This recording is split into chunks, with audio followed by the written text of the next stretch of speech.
Bonjour à tous et bienvenue sur un nouvel épisode du Zone 2 Podcast. Cette fois-ci, pour cet épisode, on a un invité on va aborder des sujets plutôt de nutrition. Astrid, on va rentrer direct dans le vif du sujet. Comment tu fais, toi, pour gérer des nouveaux clients qui ont des TCA? Et bon, déjà, tu peux commencer par nous donner les différents types de TCA pour les gens qui écoutent. Oui, alors justement, ça va dépendre du type de TCA qu'on a en face de nous. On a l'anorexie, donc c'est quelqu'un qui va vraiment se restreindre au niveau des quantités. Donc Et l'anorexie, c'est je me force à pas manger, c'est ça? ouais, c'est ça, on mange vraiment très très peu et on supprime vraiment beaucoup de catégories d'aliments. Ok. Ensuite, on a la boulimie, donc là au contraire, c'est quelqu'un qui va avoir des crises où il va ingérer tout ce qu'il va trouver sous son nez, on va dire, Ok. dans le frigo. C'est soit vomitive, soit sans vomissement. Ok, donc C'est... on peut être boulimique, manger, enfin manger tout ce qu'on trouve, et être Ouais. boulimique, manger tout ce qu'on trouve, et après se faire vomir. Et du coup, ouais, culpabiliser et on se fait vomir pour éviter justement de prendre du poids. Ok. Donc, c'est plusieurs types de TCA.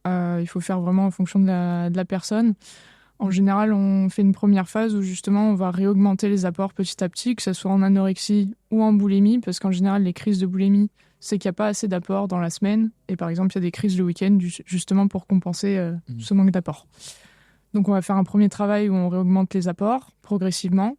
Et ensuite, en fonction des objectifs de la personne, si c'est de perdre du poids, en général, c'est le cas en TCA, sauf anorexie, où là, on va essayer de prendre du poids progressivement.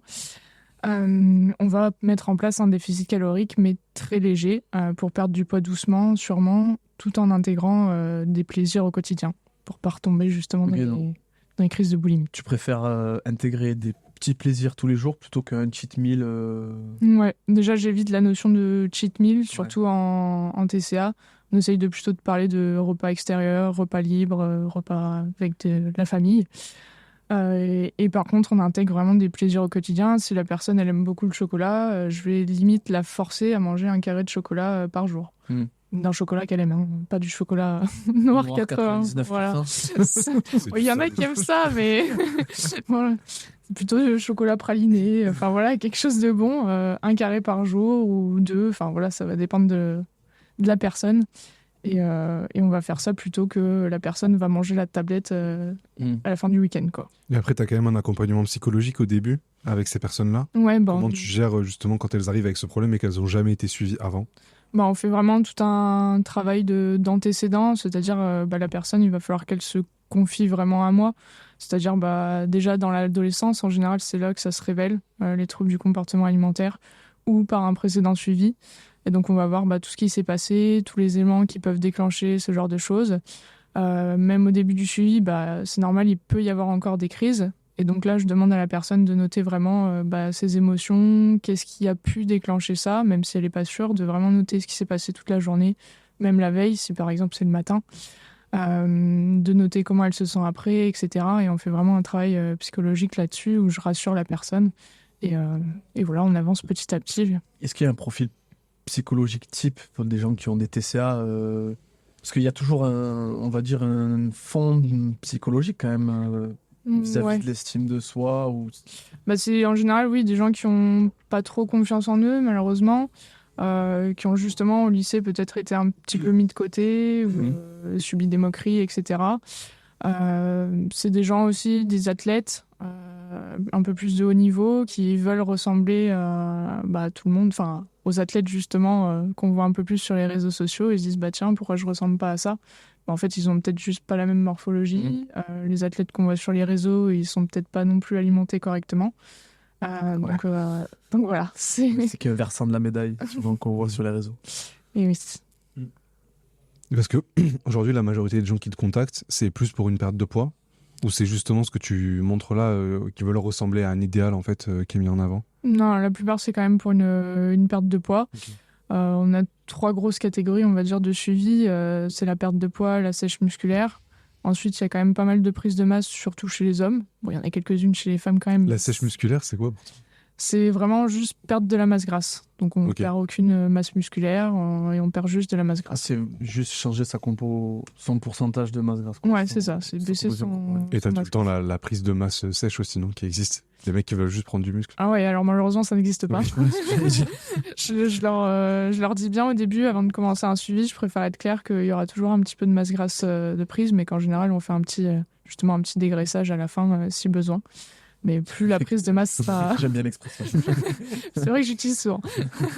Plus la prise de masse sera propre, moins il y aura de masse grasse à perdre au final. Donc ça va. Donc il y a sèche, prise de masse, et après il y en a qui viennent justement pour des échéances, apprendre à manger en fonction de leur pratique sportive. Ils ont une compète qui arrive. Et après il y a encore la catégorie des TCA, mais en général ils sont quand même dans une de ces 3 parties. Ouais. Et parce que quand on arrive avec toi et qu'on t'appelle pour avoir un suivi, comment ça se passe le process? Nous, par exemple, on a une semaine de test. Toi, tu balances directement une diète ou tu fais d'abord un bilan de ce qui a pu se passer avant chez eux? Comment ça fonctionne? Alors en fait, ils vont recevoir un questionnaire d'entrée, donc un questionnaire bien détaillé justement pour parler des antécédents, des objectifs, des habitudes alimentaires. Voilà, en fait, apprendre à les connaître. Et une fois que moi j'ai ce questionnaire, soit je les appelle s'il y a vraiment besoin que je sens qu'il faut approfondir. En général, les TCA, je les appelle. Oui. Les autres qui sont un peu plus, on va dire, classiques, ça se fait par messages vocaux sur WhatsApp, ça suffit. Et à la suite de ces échanges, moi, je vais créer un plan alimentaire personnalisé en fonction des objectifs. Ok. Voilà. Et après, il y a les bilans. Justement, je lance pas un plan alimentaire. En général, je préfère faire des bilans réguliers pour adapter le plan alimentaire en fonction de la personne et de ses résultats. Ok, d'accord. Et est-ce que tu fais un suivi de tout ce qu'il mange? C'est-à-dire que tu vas faire une review de ce qu'il mange après? Je sais que par exemple, il y a des coachs nutrition qui ont un lien MyFitnessPal, ils peuvent aller voir carrément ce qui se passe et tout. Toi, tu vas jusque-là où en fait, tu leur laisses le plan, tu leur fais confiance et juste tu fais des retours après? En fait, ça va dépendre vraiment, encore une fois, de la personne. Je m'adapte à chaque fois. Si je sens que la personne elle a vraiment besoin d'être suivie, qu'elle veut vraiment rendre beaucoup de compte, entre guillemets, là, je vais lui demander effectivement de me faire des captures d'écran, soit de son FitnessPal si elle rentre, soit des photos de ses repas. Ouais. Ça la rassure. Surtout chez les TCA, j'ai beaucoup de personnes en TCA qui vont m'envoyer leurs repas, justement pour que je contrôle qu'ils mangent bien. Genre, notamment ceux qui sont anorexiques. Je vais leur demander de m'envoyer tous leurs repas. Comme ça, je sais qu'ils ont leurs repas. Et eux aussi, ça les rassure d'avoir quelqu'un qui est là pour eux, quoi. Moi, j'ai une question. C'est quand même on peut dire que c'est quand même une maladie mentale, l'anorexie et la boulimie. Est-ce que tu rediriges aussi les gens, ces personnes qui ont ces pathologies, on peut dire, vers des psychologues? Ouais, en général, je demande toujours si la personne est suivie pluridisciplinement, on appelle ça, par son médecin généraliste, par un psychologue, etc. Si c'est pas le cas, je l'encourage fortement. Moi, je fais mon travail, entre guillemets, du mieux que je peux, mais le côté psychologique, des fois, c'est trop imprégné pour moi et il faut vraiment aller voir quelqu'un, un psychologue, un psychiatre. Du coup, là, je redirige suivant là où la personne est. Et tout à l'heure, tu as évoqué le fait que ça arrive après un suivi en nutrition. Qu'est-ce qui peut, en fait, dans un suivi en nutrition, amener à ce genre de comportement? Ouais. Parce que moi, je prends l'exemple de certains de mes coachés qui ont été suivis par d'autres et ils ont ils ont été dégradés ou des trucs comme ça, quoi. Ouais.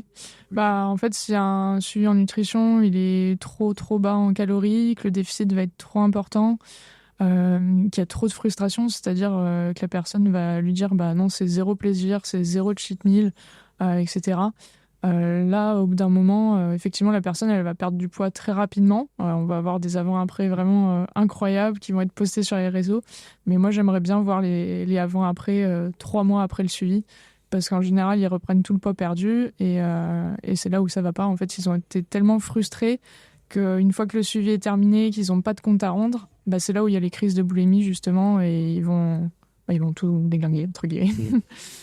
Et vas-y. il y a une différence entre... il y a on va dire des clients qui sont plus...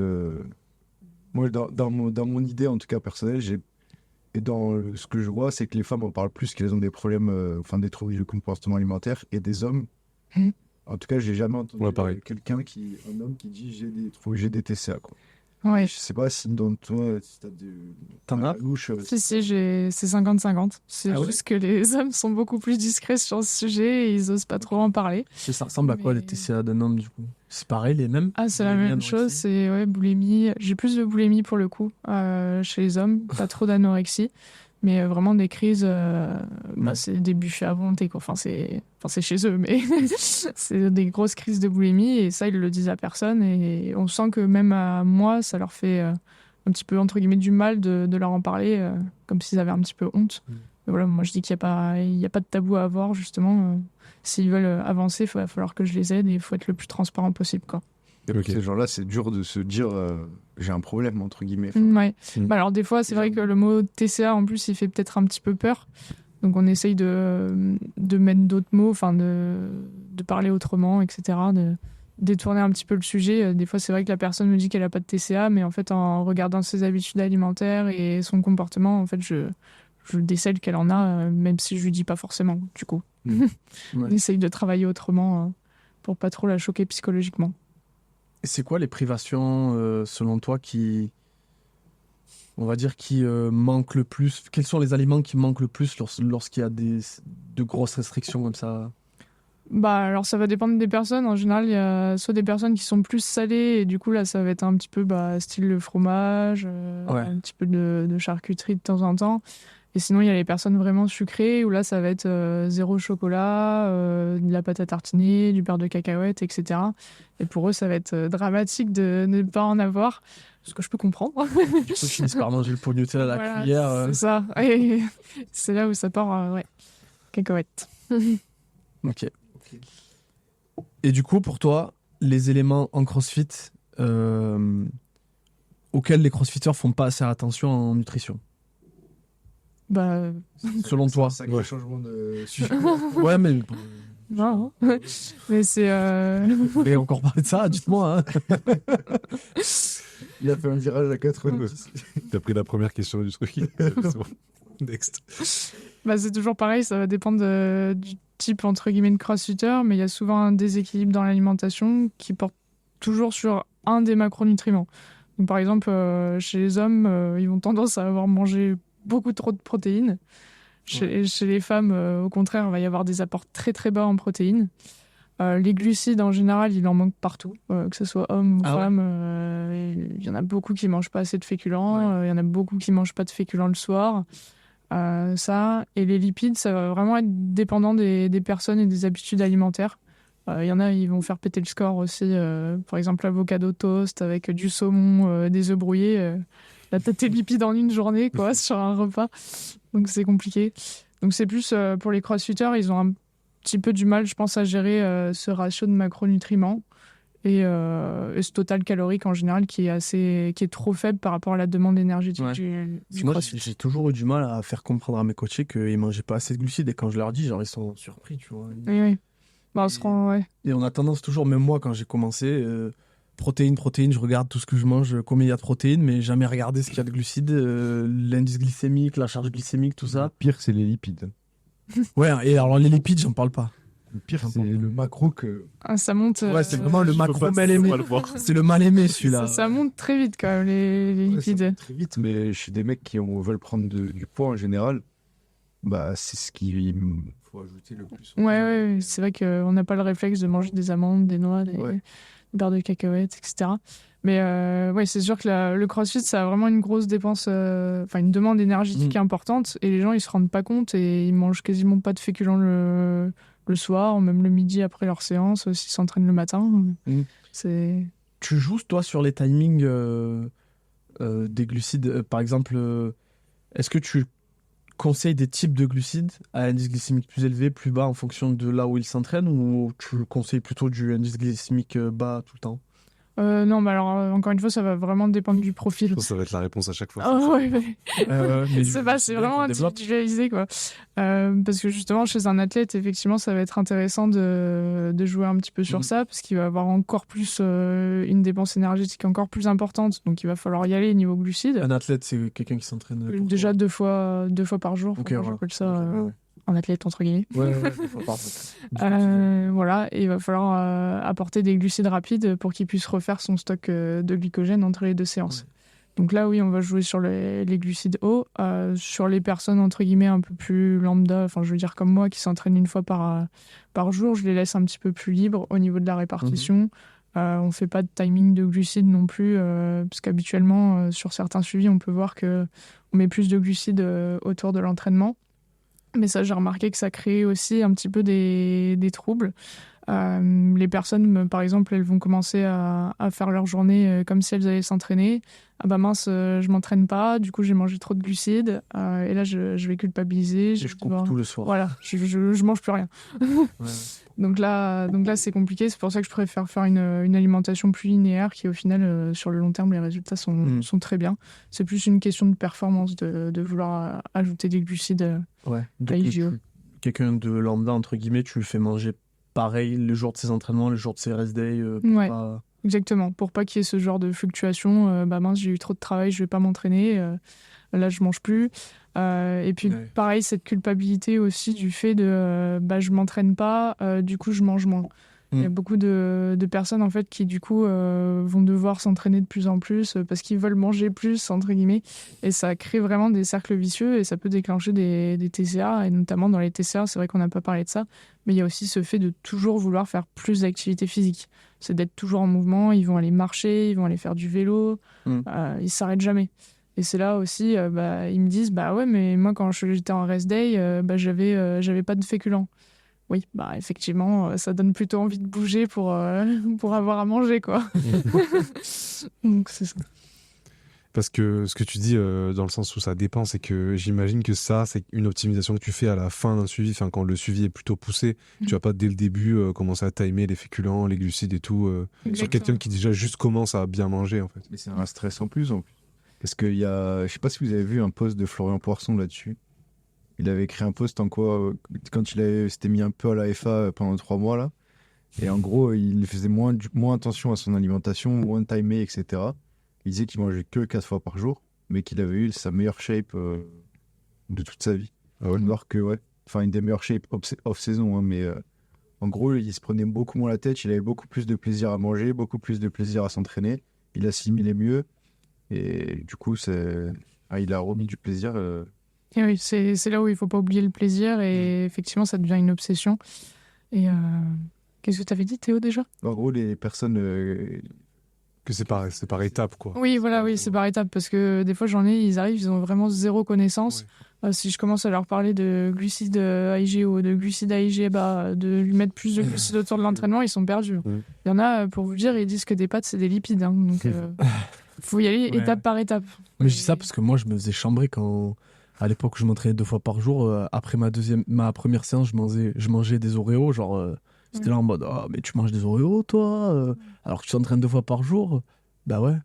Je me fais plaisir à ce moment de la journée, j'ai mes glucides à IGO et voilà, je suis content. Ouais, j'ai pas mal de suivis où je conseille justement des bonbons parce que c'est vraiment le truc à IGO qui est absorbé hyper rapidement, et même moi j'en consommais à l'époque où je m'entraînais 2 fois par jour. Oui. Bon, ça date. mais voilà, c'est un super aliment, les bonbons, pour tout ce qui est compétition et double session. Ouais, c'est comme des gels en fait. Ouais, c'est ça. C'est pareil, c'est les mêmes. Juste un peu meilleur. Oui, voilà, c'est du glucose quoi. Vraiment, Et est-ce que il y a une question là d'Insta qui était, si on respecte les macros, le moment auquel on mange a-t-il une importance ? Dans le sens, est-ce que si je mange exactement la même chose mais le timing est différent, je vais prendre plus de gras ou perdre plus de gras ? Manger tout d'un coup. Parce que la répartition des macros a vraiment un gros impact, même si la quantité est toujours la même. Je me rappelle quand on avait fait la pyramide, c'est le dernier truc, en mode c'est 5%. C'est 10%. C'est 10%. Ouais. C'est effectivement, il y a quand même... c'est quand même mieux de répartir ses protéines au niveau absorption. On est encore pas tout à fait sûr. Est-ce que c'est vrai ce truc ou pas ? On a un petit doute avec une nouvelle étude qui est sortie sur la caséine. Mais en fait, ils ont pris des participants. Il y en a qui avaient 0 g de protéines, 25 g de protéines, et les autres 100 g de protéines. C'était avec de la caséine, donc une absorption très lente. Forcément, ceux qui ont pris 100 g de protéines d'un coup, ils ont eu la meilleure réponse anabolique, donc une meilleure construction musculaire. et 25 un petit peu inférieur, 0 encore très inférieur. Mais il y a des limites. Qu'est-ce qui se passe à 50 grammes de protéines? Qu'est-ce qui se passe? C'était des athlètes... non, justement, c'était des hommes non entraînés. Donc, qu'est-ce qui se passe chez des athlètes plus entraînés Ouais. aussi? Et qu'est-ce qui se passe avec de la whey? Parce que précédemment, en fait, toutes les études sur les protéines, elles sont quasiment avec de la whey, qui a une absorption beaucoup plus rapide. Pour les études avec de la whey, on voit que c'est entre 20 et 40 grammes que l'absorption est la meilleure, qu'il y a une meilleure construction musculaire. Donc c'est pour ça que je considère quand même qu'il faut répartir ces apports en protéines de manière équitable, entre 20 et 40 grammes suivant le gabarit toujours. Donc, c'est possible d'absorber 100 grammes de protéines après un entraînement ou est-ce que c'est vrai qu'on va absorber que 30 grammes? Bah, ça va être possible avec de la caséine apparemment. Ok. Et pas de la whey, du coup. Voilà. Une réponse anabolique qui est dans une fenêtre. C'est Après, une question de temps. Est-ce que vaut mieux monter par palier ou faire un gros coup de réponse anabolique? C'est toujours la même chose. Oui, bah c'est là où on manque vraiment d'études sur ce sujet. Je pense que là, ça a un petit peu réveillé avec cette nouvelle étude qui a un petit peu fait le buzz sur les réseaux. Peut-être qu'ils vont travailler justement dessus et sortir plus d'études là-dessus. Ouais, et puis là, par exemple, j'ai mangé pâtes, poulet et skyr. Est-ce que ça fait pareil du coup? Parce qu'il devait y avoir 50-60 grammes de protéines dans mon repas. Ouais. Est-ce que c'est la même chose que si je prends 60 grammes de caséine ou de whey? Non, mais c'est ça, il y a plein de questions parce que l'étude elle est bien, mais elle est ultra biaisée dans le sens où Eh oui, ils donne que cette source-là de c'est prot pour alors ça, que oui. personne mange ça comme ça tout le temps. Exactement, personne ne va avaler 100 grammes de caséine. Oui, le midi. C'est quoi l'ordre de... Enfin, pendant 3 jours après. Non, mais alors, moi, si je prends 100 grammes de caséine, je peux être sûr que je vais lâcher des caisses toute la journée. Ça, c'est sûr. Non, mais vraiment, non, mais... Je suis heureux de le savoir. Non, mais la caséine, les gars, moi, je la dis... Enfin, et je connais, j'ai des athlètes, moi, qui m'ont dit qu'ils prenaient de la caséine le soir et qui ont arrêté parce que ils ne la digéraient pas. Ils se levaient le matin et ils voyaient très bien qu'ils la digéraient pas, quoi. Ouais. Et j'ai eu le cas d'athlètes comme ça. Je sais pas si toi, t'en as eu... Ouais, bah c'est de la protéine de lait. Des Ouais, fois, mais ça leur digère faisait pas avec la whey, tu vois. Oui, parce que la whey est plus digestible justement dans le sens où on va la digérer très vite, alors que la caséine, elle va rester longtemps dans le système digestif. Et bah, si elle n'a pas la. Ouais. Mais c'est la question que je voulais te poser, capacité de digérer. c'est quoi l'ordre des protéines les plus digestibles? Je sais que la whey est très très digestible Ouais. parce qu'elle est très filtrée. Ça dépend des whey aussi. Ouais, il y a le whey isolate. Ouais, enfin l'isolate et là. Ouais.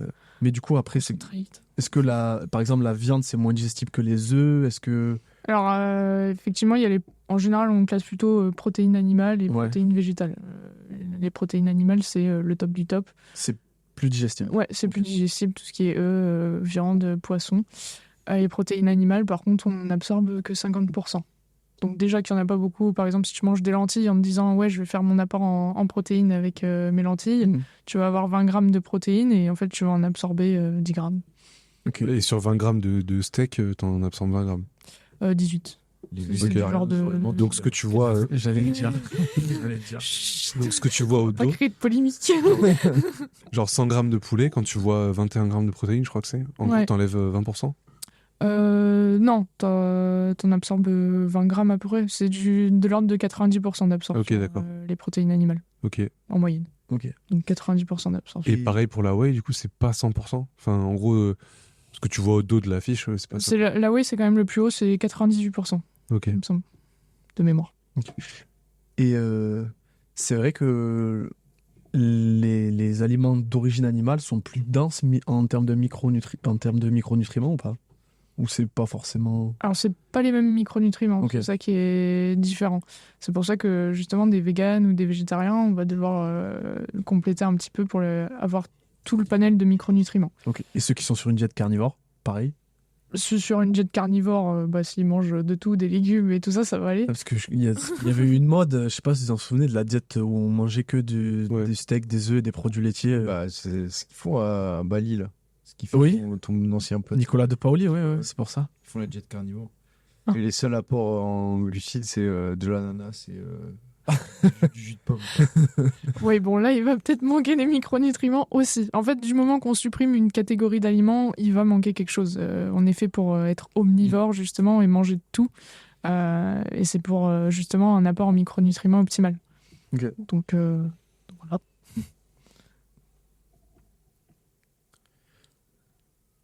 Intéressant. Pardon. C'est intéressant. Ouais. Parce que font beaucoup de gens, hein. Enfin beaucoup de personnes, quand ils veulent attaquer un régime ou une diète, ils suppriment un aliment. Alors que c'est à mon avis, de ce que tu dis. Ouais, c'est la chose à pas faire. Hein. Le truc à pas faire. Ouais.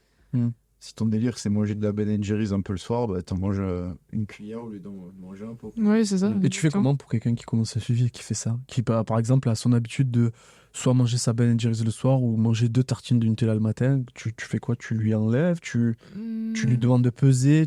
Ouais, on passe par la pesée quand même pour Ouais. qu'il ait une idée de ce qu'il peut manger, entre guillemets, sans qu'il y ait de répercussions, on va dire.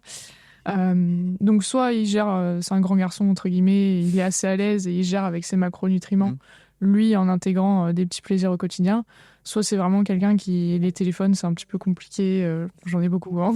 C'est vrai? Ouais, les applications, tout ça, c'est pas trop leur truc. Et du coup, là, je leur fais des exemples de repas avec moi, par exemple, 30 grammes de Nutella avec 2 tranches de pain de mie. Ah oui, d'accord, tu peux envoyer des plans avec 30 grammes de Nutella. Ça peut Oui, faire- non, mais alors c'est dans Non, mais je le veux dire, contexte d'un repas équilibré. voilà, c'est ça, Je vais oui. rajouter un fruit avec et une source de protéines. Bien sûr, Voilà, non, mais c'est- du coup, tu fais toi, tu leur ajoutes Ouais. toi pour qu'ils soient carrés dans leur Exactement. dans leur macronutriments, pardon. Ouais. En fait, ça va s'intégrer assez facilement dans une collation. Hein. Si tu rajoutes des fruits, une source de protéines, au final, bon, je ne conseille pas forcément le Nutella parce que Ouais.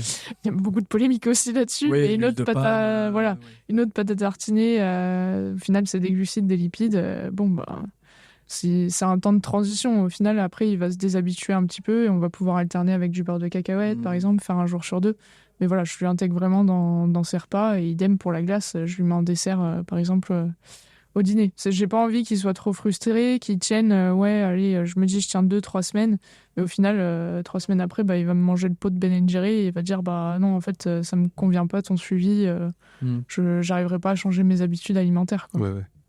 Et pourtant, on doit traquer tout ce qu'on mange ou c'est pas forcément nécessaire? Je vais encore dire, ça dépend du contexte.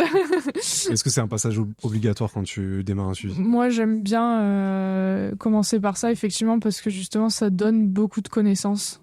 Ça donne des bases dans l'alimentation. Justement, je vous disais, il y en a, ils arrivent, ils pensent que les pâtes, c'est des lipides. Bah, en fait, le fait de traquer, ils vont se rendre compte que les pâtes, bah non, c'est un féculent, c'est des glucides. Et ça va leur donner une connaissance. Ouais, ça va les éduquer. Voilà, ça va vraiment les éduquer. Ils vont comprendre bah, qu'est-ce qu'ils vont pouvoir manger, ils vont comprendre qu'ils vont manger de tout avec plaisir, enfin ajouter du chocolat sans que c'est un impact. Parce qu'il y en a beaucoup, ils se disent non mais le chocolat ça fait grossir.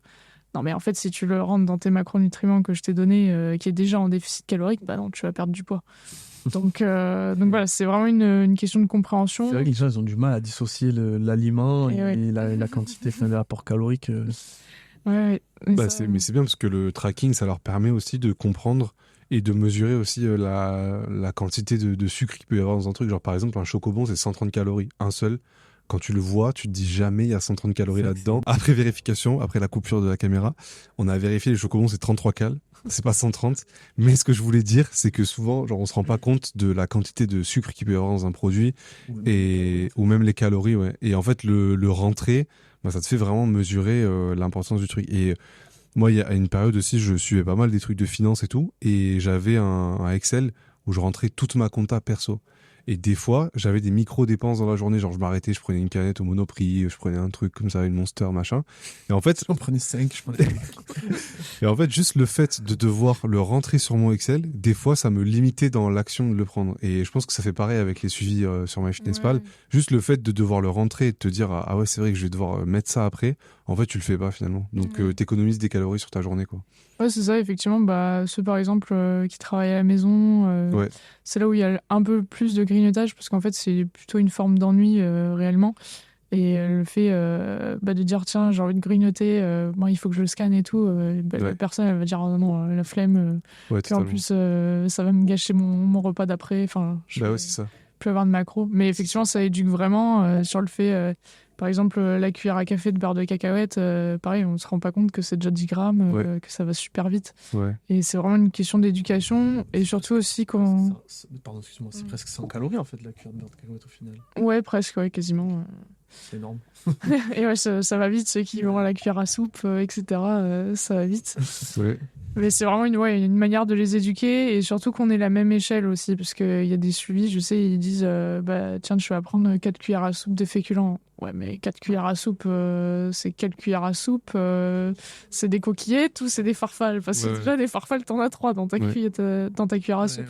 Donc c'est vraiment la manière d'avoir la même échelle, et c'est pour ça que je passe vraiment par le tracking de calories, sauf vraiment en cas exceptionnel où la personne n'a pas du tout envie de faire ça, où la personne a des TCA et ça va encore plus l'angoisser. Là, on passe par autre chose. Mais en général, il y a quand même la pesée à minima. Ouais. Peser, moi, les aliments que je donne. Parce qu'encore une fois, il faut qu'on ait la même échelle. Parce que si je veux adapter par la suite le plan alimentaire, alors que la personne n'a pas du tout respecté les premiers grammages que j'ai mis, l'adaptation, en fait, elle va plus vouloir rien dire, quoi. Ouais. Et on doit faire confiance à tout ce qui est balance connectée, tracker, Fitbit, ce truc comme ça. Ouais, alors balance connectée, si vous en avez à la maison, je vous invite à faire le test. Alors, en général, c'est du marketing, hein.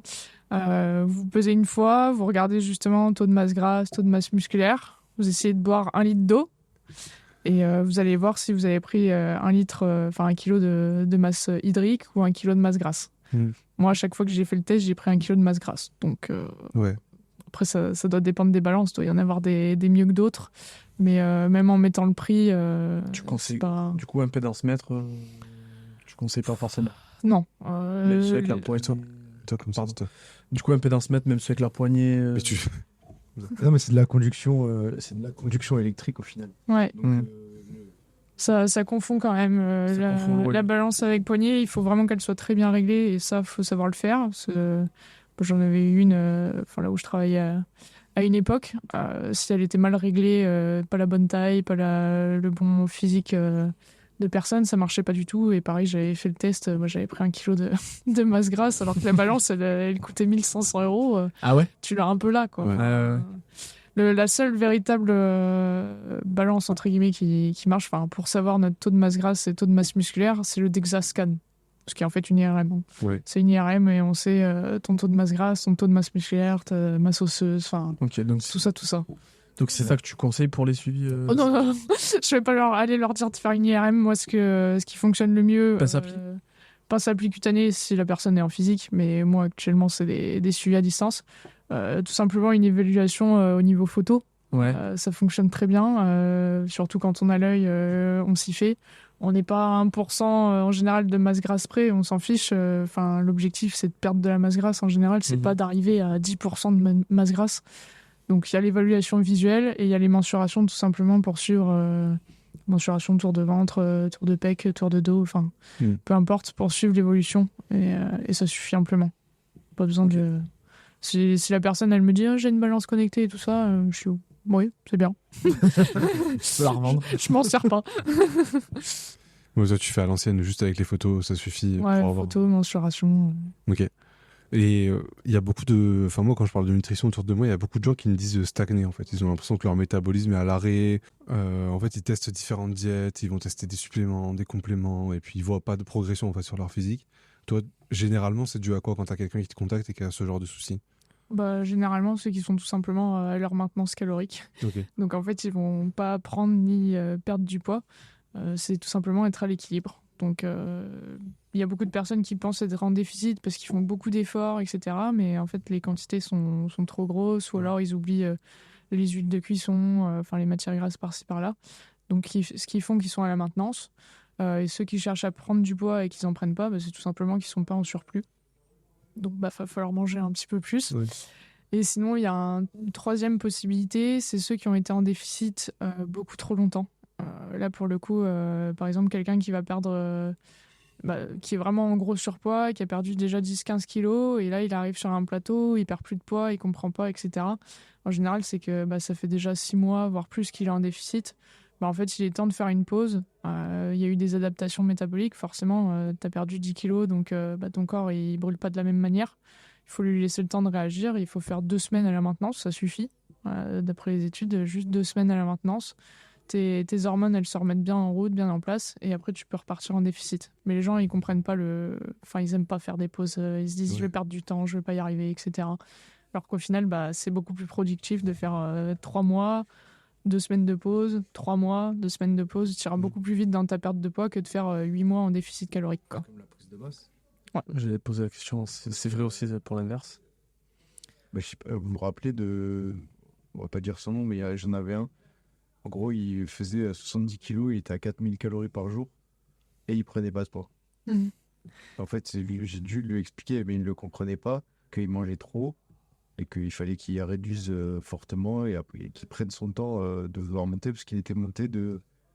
Il faisait du marathon et il s'est dit, allez, j'ai envie de monter, de prendre en masse parce que je me suis mis au crossfit et du jour au lendemain, il s'est mis à 4000. Et forcément, il a jamais trop pris. Et même maintenant, quand je vois des posts de lui, il a pas bougé, quoi, physiquement. En fait, ce qu'il faut que les gens comprennent, c'est que tu dois prendre du poids avec le minimum de calories possible, en fait, pour prendre du poids. Et C'est pas ça. arriver direct sur une diète où tu es à plus 2000 par rapport à ton maintien. Sinon, tu vas prendre du poids de 2 semaines, après tu stagnes, quoi. Ouais, et surtout tu vas prendre beaucoup de masse grasse. Le dernier post là que j'ai fait justement sur la prise de masse, il y a une nouvelle étude, ou je sais pas si elle est nouvelle, enfin bref, une étude qui est sortie. En fait, plus ton surplus calorique va être haut par rapport à ta maintenance, plus tu vas prendre en masse grasse. Donc en fait, il faut juste mettre en place un léger surplus calorique. De 100 cales, ça suffit. 100 cales par jour. Ouais, 100 à 200 cales par jour au-dessus de ta maintenance, ça suffit largement pour prendre en masse musculaire. Au-dessus, bah, tu vas juste prendre plus de masse grasse. Donc ça sert à rien. Ouais. Et effectivement, il faut laisser le temps au corps de s'adapter. Si tu as déjà pris 2-3 kilos, bah ouais, fais une pause, laisse-toi le temps, et puis après tu repars si tu as encore envie de prendre en masse musculaire. Pareil, 2 semaines et ça repart. 2 semaines. Ouais, 2 semaines. Après, ça dépend aussi de tes échéances. Ouais. Si t'as envie, si t'as pas envie justement de te blinder le ventre pendant l'été, bah, tu peux faire une pause de 2 mois et reprendre ta prise de masse après. Enfin, c'est un petit peu Ouais, mais après, tu sais, chacun. pour les mecs, la prise de masse, des fois, c'est tellement important que la pause de l'été, c'est même pas envisageable. Oui, quoi, non, mais c'est sacré. Oui, encore, il y en a, non, je vais être bien en maillot de bain. Hein. tu vois. Ouais, c'est ça aussi, oui, c'est vrai. Et qu'est-ce que tu conseilles pour... Parce que je sais qu'il y en a qui vont se reconnaître dans ça, parce que même moi, je l'ai vécu. Ceux qui veulent prendre du poids, mais qui, en termes d'appétit, doivent faire un surplus et ont du mal à ingérer Ouais. les calories nécessaires, quoi. Bah, justement, là, on va passer à des calories plus liquides. Enfin, des aliments qui vont être très denses au niveau calories, mais qui vont prendre peu de place dans l'assiette et du coup dans l'estomac. Donc ça va être par exemple des smoothies, justement ça va passer par l'apport en protéines, etc. Fruits. Des jus de fruits, bah, même du miel, du sirop d'érable, des fruits secs, tout ce qui est abricots secs, dattes, etc. Et une date, c'est super riche en Ouais, glucides, ouais. et il n'y a pas besoin d'en manger beaucoup Très pour dense, être en surplus. En termes de féculents, il y a les gnocchis. En plus, Ok. c'est très bon. Les gnocchis, vraiment, t'en as pas beaucoup dans l'assiette et c'est super riche en glucides. Donc ça permet vraiment bah voilà, de prendre du poids assez facilement pour quelqu'un qui a pas trop d'appétit. C'est vraiment passer par des calories lipides et le plus dense, liquides, pardon, Ouais. et le plus dense possible. Ouais, c'est ce que j'avais fait, moi, à une époque.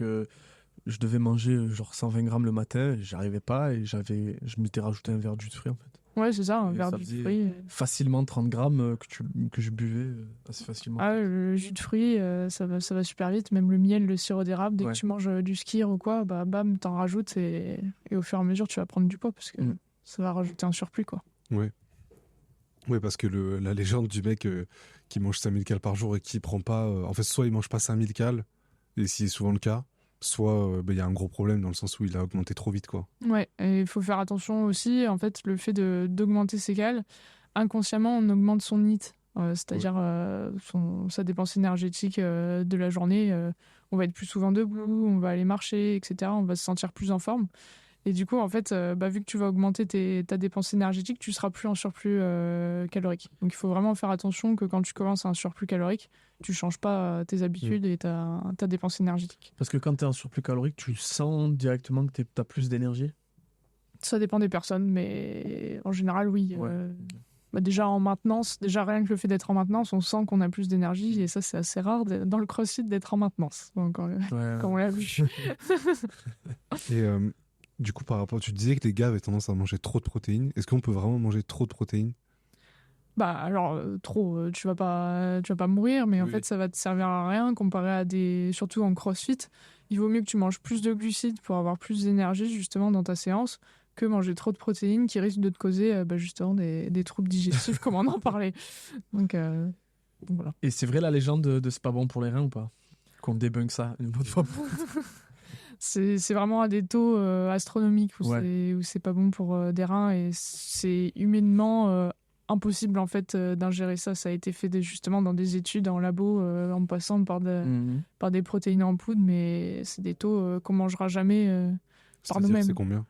J'ai plus les chiffres en tête, mais c'est des 200 grammes de poudre. Enfin, Ouais. déjà, faut la boire, la poudre. Mais en tout cas, avec du blanc de poulet, t'auras jamais mal au rein. Avec des shakers de whey, même si t'en fais 3-4 dans la journée, t'auras pas de problème de rein. Ouais, C'est ouais. des chiffres, c'est astronomique. C'est un peu comme les édulcorants. Avant d'avoir des problèmes de santé, il faut y aller aussi. Hein. Ouais, Mm. ok. Bah, surtout en France, déjà en Union européenne, la législation dessus, elle est assez dure. Mais en France, elle est encore plus durcie. Je sais pas si vous avez déjà vu quand on va en Allemagne ou peu importe. On a d'autres, on se fait, oh, c'est nouveau ça. Enfin, il y a d'autres boissons en fait, qui ne sont pas commercialisées en France parce qu'il y a des additifs et des édulcorants qui sont pas autorisés. Ah, ok. C'est laquelle la Monster que t'as trouvé en Espagne que tu trouves pas ici là, c'est le sucre? Ça La doit être verte, ça. là ou je sais pas quoi.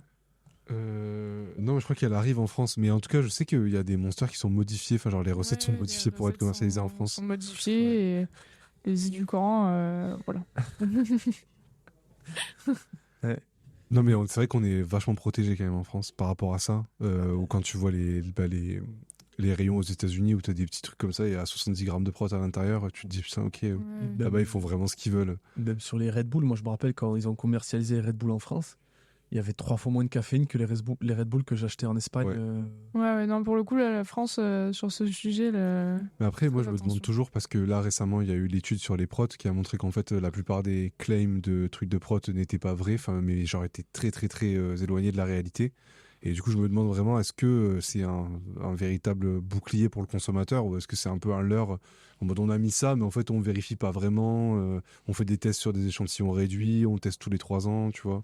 ouais, ça, malheureusement, c'est que dans le monde des études qu'on sait réellement ce qui se passe. Hein. Ouais. C'est pas aussi si les pâtes ont été graissées. Enfin, c'est beaucoup de monde de lobby, etc. Ouais. Alors, c'est Oui. c'est pas trop de l'externe comme ça, on sait pas trop comment ça fonctionne. Mm. Ce sera sûrement plus tard, mais peut-être trop tard. C'est comme l'histoire de le gras, c'est le gras qui cause le cholestérol. Ouais. T'en penses quoi toi de ça? Parce qu'il y avait eu quand même.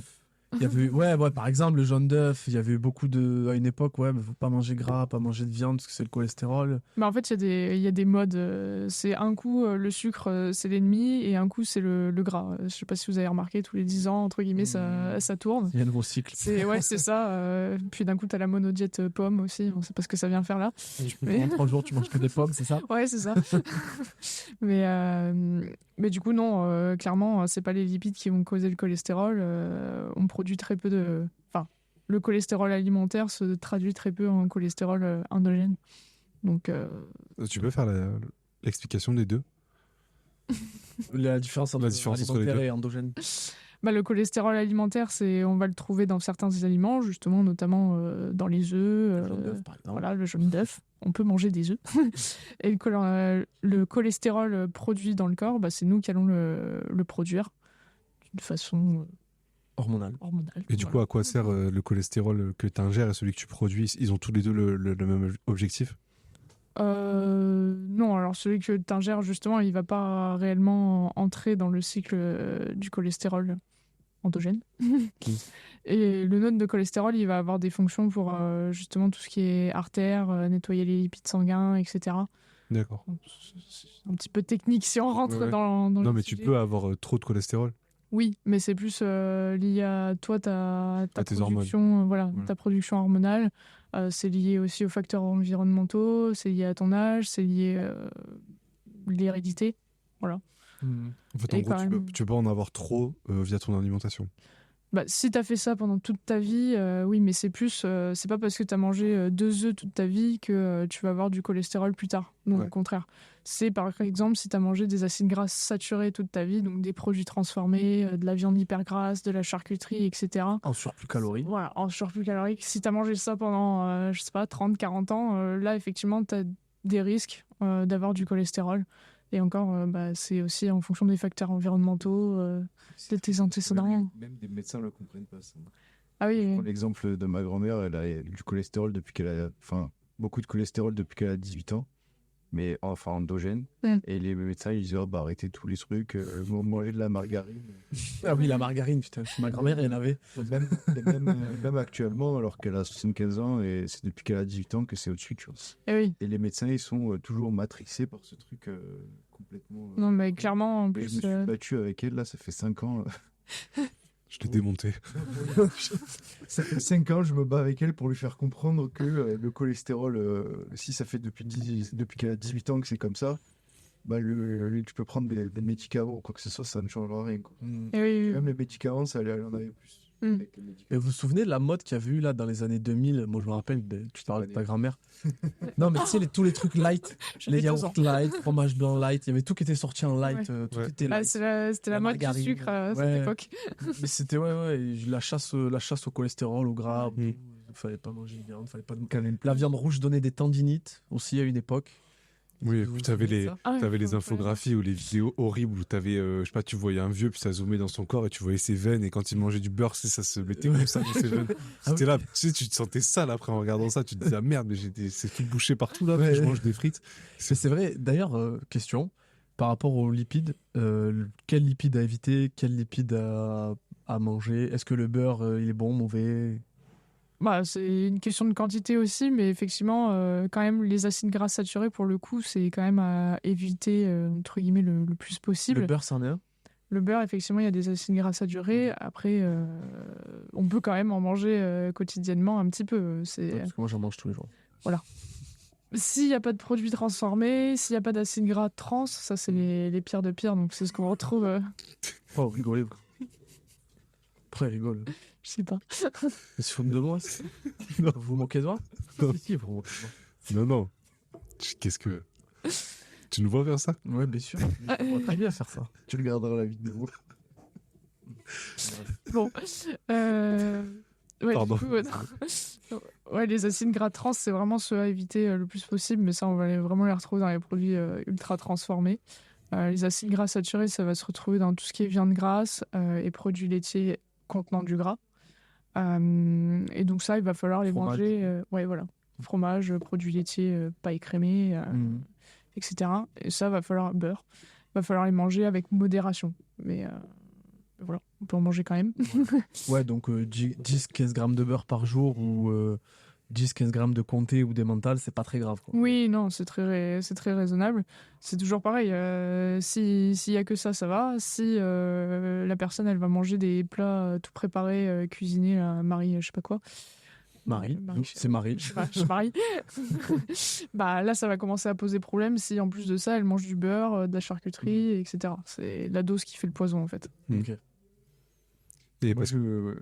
Vas-y. C'était pour rebondir à ce que tu disais par rapport à la viande rouge et les tendinopathies et tout.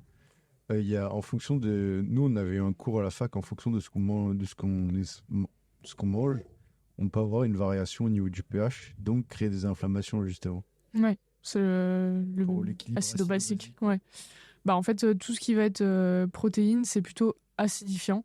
Et tout ce qui va être fruits, légumes, c'est basifiant. Donc c'est pour ça qu'il faut quand même manger des fruits et légumes à chaque repas pour justement contrer un petit peu ce côté acide des protéines. Et toutes les protéines sont acidifiantes, sans Ouais. exception. Bah, tout ce qui est d'origine Ouais, j'ai animale, je l'impression. crois. Ouais. Ok. Du cours. Et en gros, les personnes qui mangent beaucoup de viande, ils sont plus sujets à des tendinopathies. Si c'est mal équilibré, oui. En fait, quand une personne a une tendinite, on va lui dire surtout d'augmenter en fait son apport en fruits et légumes. On va pas lui dire diminue tes portions de Par viande. exemple, on a Paul qui avait des blessures. Il a eu une blessure au genou, une blessure au poignet. Mm. Et pendant sa blessure, il était passé végétarien, à un régime végétarien. Mhm. Oui, c'est ça. Il était allé dans un centre et il avait fait passer full végétarien. Et D'accord. En gros, ça a duré 2 ans et pendant 2 ans, il a eu moins d'inflammation, quoi. Mais alors c'est peut-être pareil, c'est peut-être une personne aussi qui a fait un surplus de protéines pendant un laps de temps. Avant la muscu au rugby, il mangeait des œufs crus. Ouais. Pas ouf niveau assimilation, c'est pas ouf, puis c'est pas bon.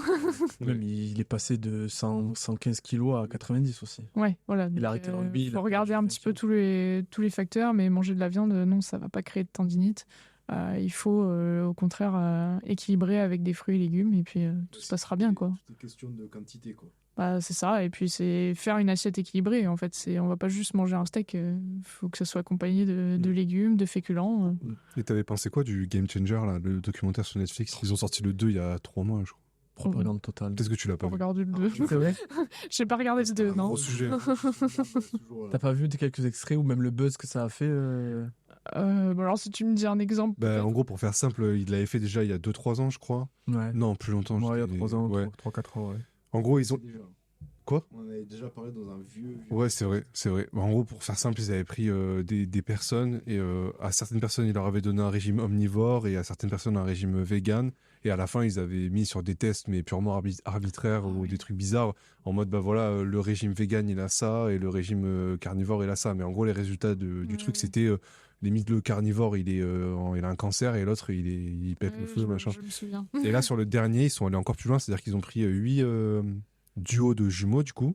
Ouais. Et à chaque fois, sur les jumeaux, ils ont fait un qui avait un régime vegan, un qui avait un régime omnivore, Ouais. pour comparer. Et en fait, à la fin, ils se sont rendus compte que les véganes avaient tous perdu de la masse musculaire, Ouais. et les omnivores en avaient tous pris, et les véganes avaient plus de déficiences que les carnivores. Mais en fait, quand là, je te dis ça, en gros, quand tu prends la fiche technique, il y a ça qui ressort. Mais eux, dans le documentaire, ils l'ont tourné d'une manière où en fait les végans s'en sortaient mieux que les omnivores, alors que Ouais. c'était pas la réalité du tout. C'est juste, mais en fait le mec qui a créé le documentaire et réalisé, c'est un vegan. Le professeur, c'est un professeur qui est orienté vachement vegan et tout.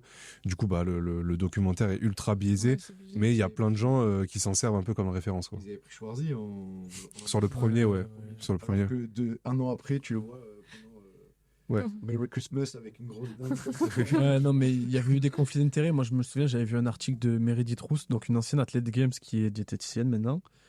Et en fait, bah, déjà, elle expliquait que James Cameron, qui avait produit le reportage, possédait une entreprise de nourriture d'origine végétale. Et qu'elle expliquait en gros, bah, par exemple, tu vois, le cycliste qui dit ouais, maintenant que je suis vegan, j'ai plus de perf. Ben, en fait, avant, il mangeait que des protéines. Oui. Donc le mec, il a juste rajouté des glucides en fait. Oui. Enfin, il est juste passé de pas manger de glucides à manger des glucides Ouais. pour un sportif d'endurance. Bah ouais. Et tous les trucs, les études sur l'érection et tout, c'était Oui, c'était pipeau quoi. n'importe C'était quoi. du pipeau. Parce Ouais. qu'on disait si tu manges de la viande, t'as pas d'érection. Ouais, non, je me souviens du truc Game Changer, mais ils font dire ce qu'ils veulent aussi. Ouais, Enfin, surtout exactement. pour des gens qui connaissent pas trop, entre guillemets, en nutrition, Oui, oui. Bah, tu oui, fais dire n'importe quoi. Surtout les gens sur Netflix, je pense pas. Oui. Ouais, c'est ça. Non, mais Quoi écoute, C'est quoi ça? Bah, quoi, c'est vrai, la majorité des gens qui ont. T'es d'extrême droite, toi. non? Mais pas du tout. Mais la majorité des gens qui sont sur Netflix, qui regardent Netflix, le pourcentage qui ont des connaissances en nutrition, ça doit être de l'ordre du 5%. Quoi. puis en fait, c'est comme d'hab, c'est-à-dire que le carnivore qui va regarder ça, il va se dire ah ouais bah en fait j'avais raison, il va aller regarder les détracteurs, et le vegan il va regarder, il va se dire ouais bah en fait j'avais raison aussi parce que c'est bon, la fin du documentaire montre ça. Donc, bref. Ça. J'avais une question, je sais pas si. Rapproche-toi. Je sais pas si t'as d'autres questions, Théo. Ouais, j'en j'en ai ai une plein. par rapport aux sportifs d'endurance et l'apport en protéines. Ouais.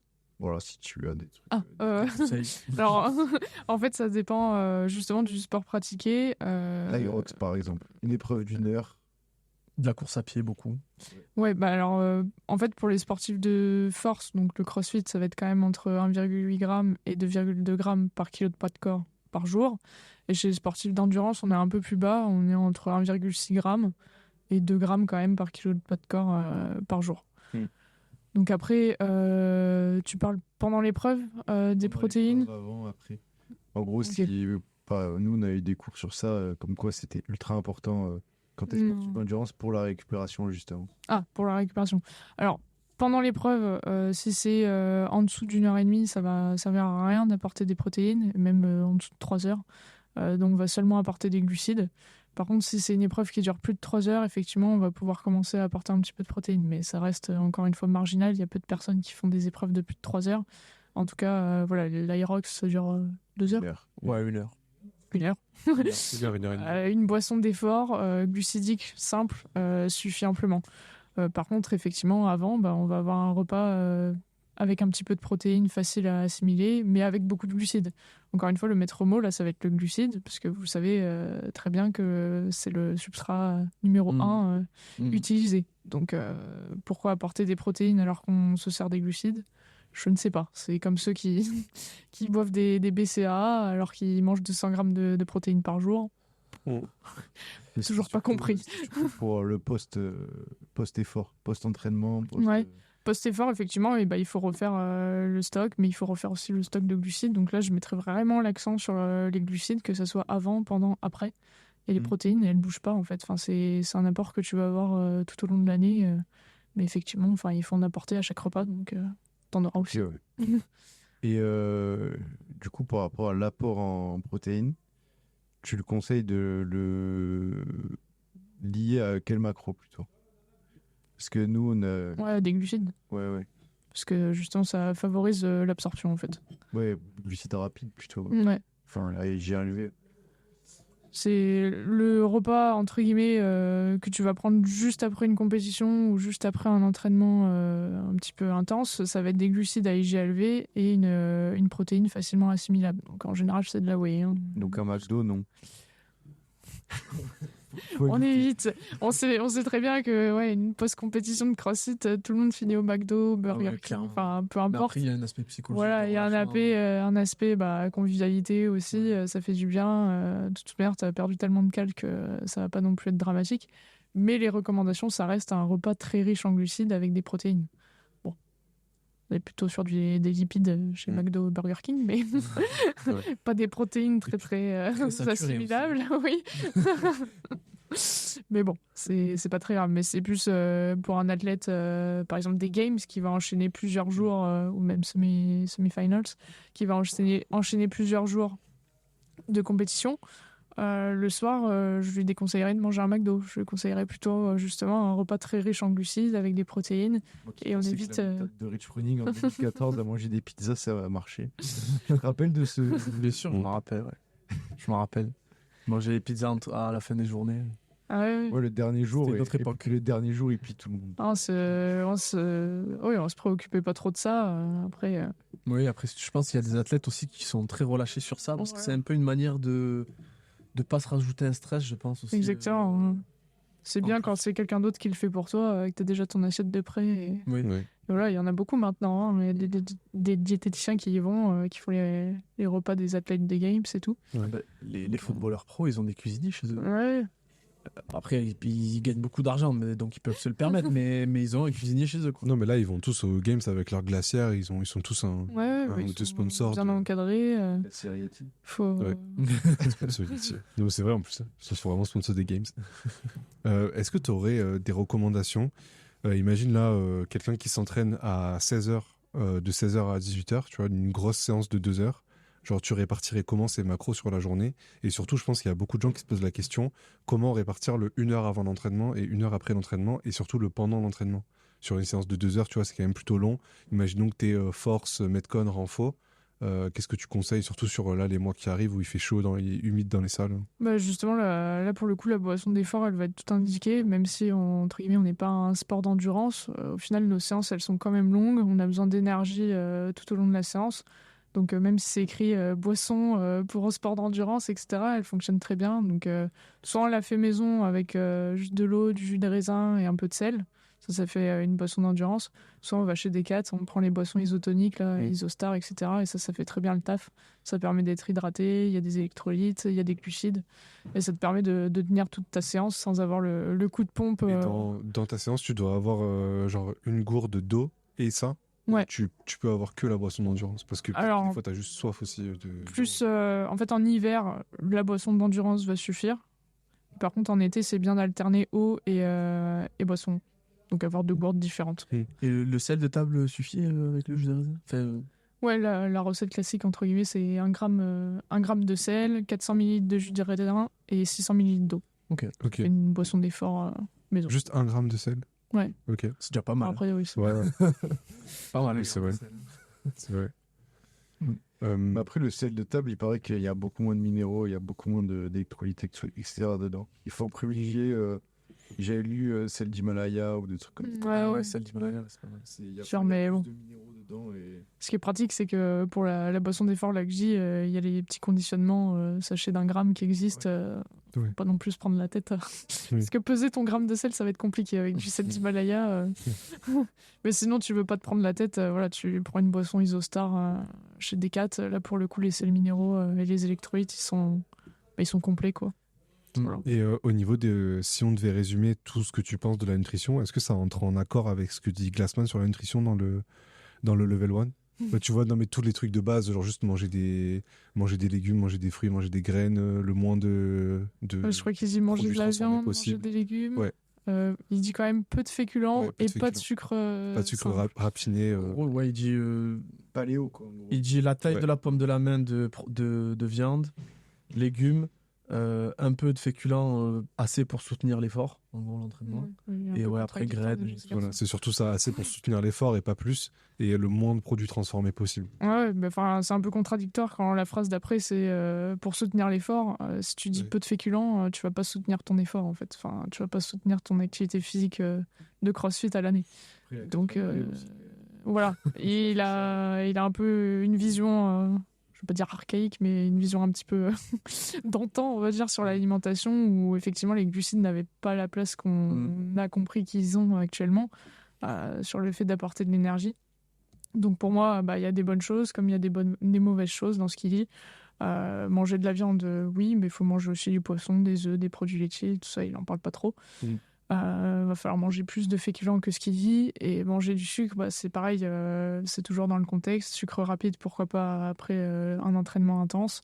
Et c'est pareil, on va pas non plus créer de frustration, comme on l'a dit. Si on fait zéro sucre, d'ici un mois, la personne, ça va pas être zéro sucre qu'elle va consommer, quoi.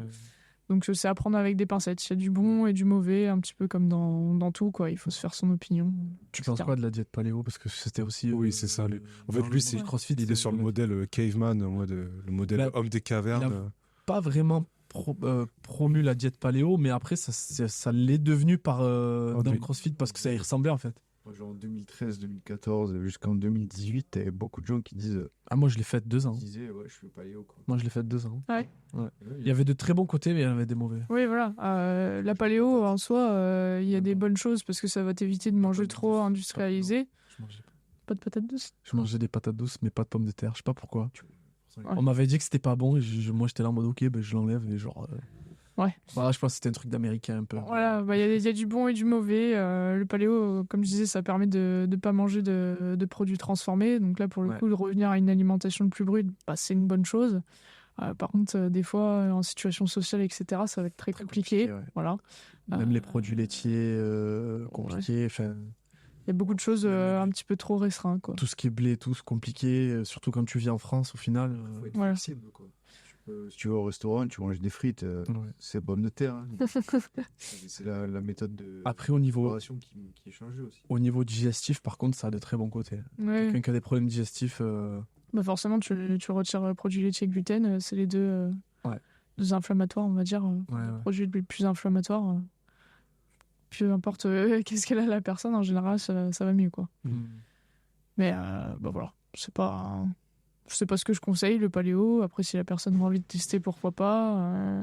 Il y a des bons côtés et il y a des mauvais, comme la vie sociale, gérer les petits plaisirs. S'il faut que tu cuisines, il y avait beaucoup de recettes, c'est vrai. À la mode, chez les French Throwdown, ils avaient un truc paléo. Ouais, c'était il y avait Silex. un stand, Il y avait, ouais. Mais je crois qu'ils existent toujours, Silex. Après, c'est stylé de dire je mange comme un homme des cavernes, quoi. Ouais. Mais ça devenait compliqué Juste, pour faire surtout tes stylé. gâteaux. Enfin, si t'avais envie d'un truc sucré, d'une collation, fallait en connaître des recettes un peu particulières, quoi. Ah bah, c'était. Ouais, écraser une banane avec des graines de chia et foutre une œuf dedans. Ouais, voilà, c'est ça. Je faisais les bananes, je foutais de la poudre d'amande, des œufs. C'était très bon d'ailleurs. Ouais, non, c'est bon, mais faut avoir le temps, faut avoir, entre guillemets, les ressources pour faire ça. Et voilà. En fait, lui, il part du postulat que notre corps, il n'a pas eu le temps de s'adapter aux évolutions de l'agroalimentaire, en gros, de l'industrie, et que du coup, plein de problèmes, mais vraiment des problèmes, des maladies chroniques, maladies cardiaques, tout ça, même la dépression, maladies psychologiques et tout, elles découlent de ce sucre raffiné qu'on a en abondance, en fait. Du coup, le truc dans le fitness en 100 mots, là, c'est de dire retirer complètement le sucre pur, pas les féculents et tout, le sucre raffiné, et au moins il n'y aura plus de problème.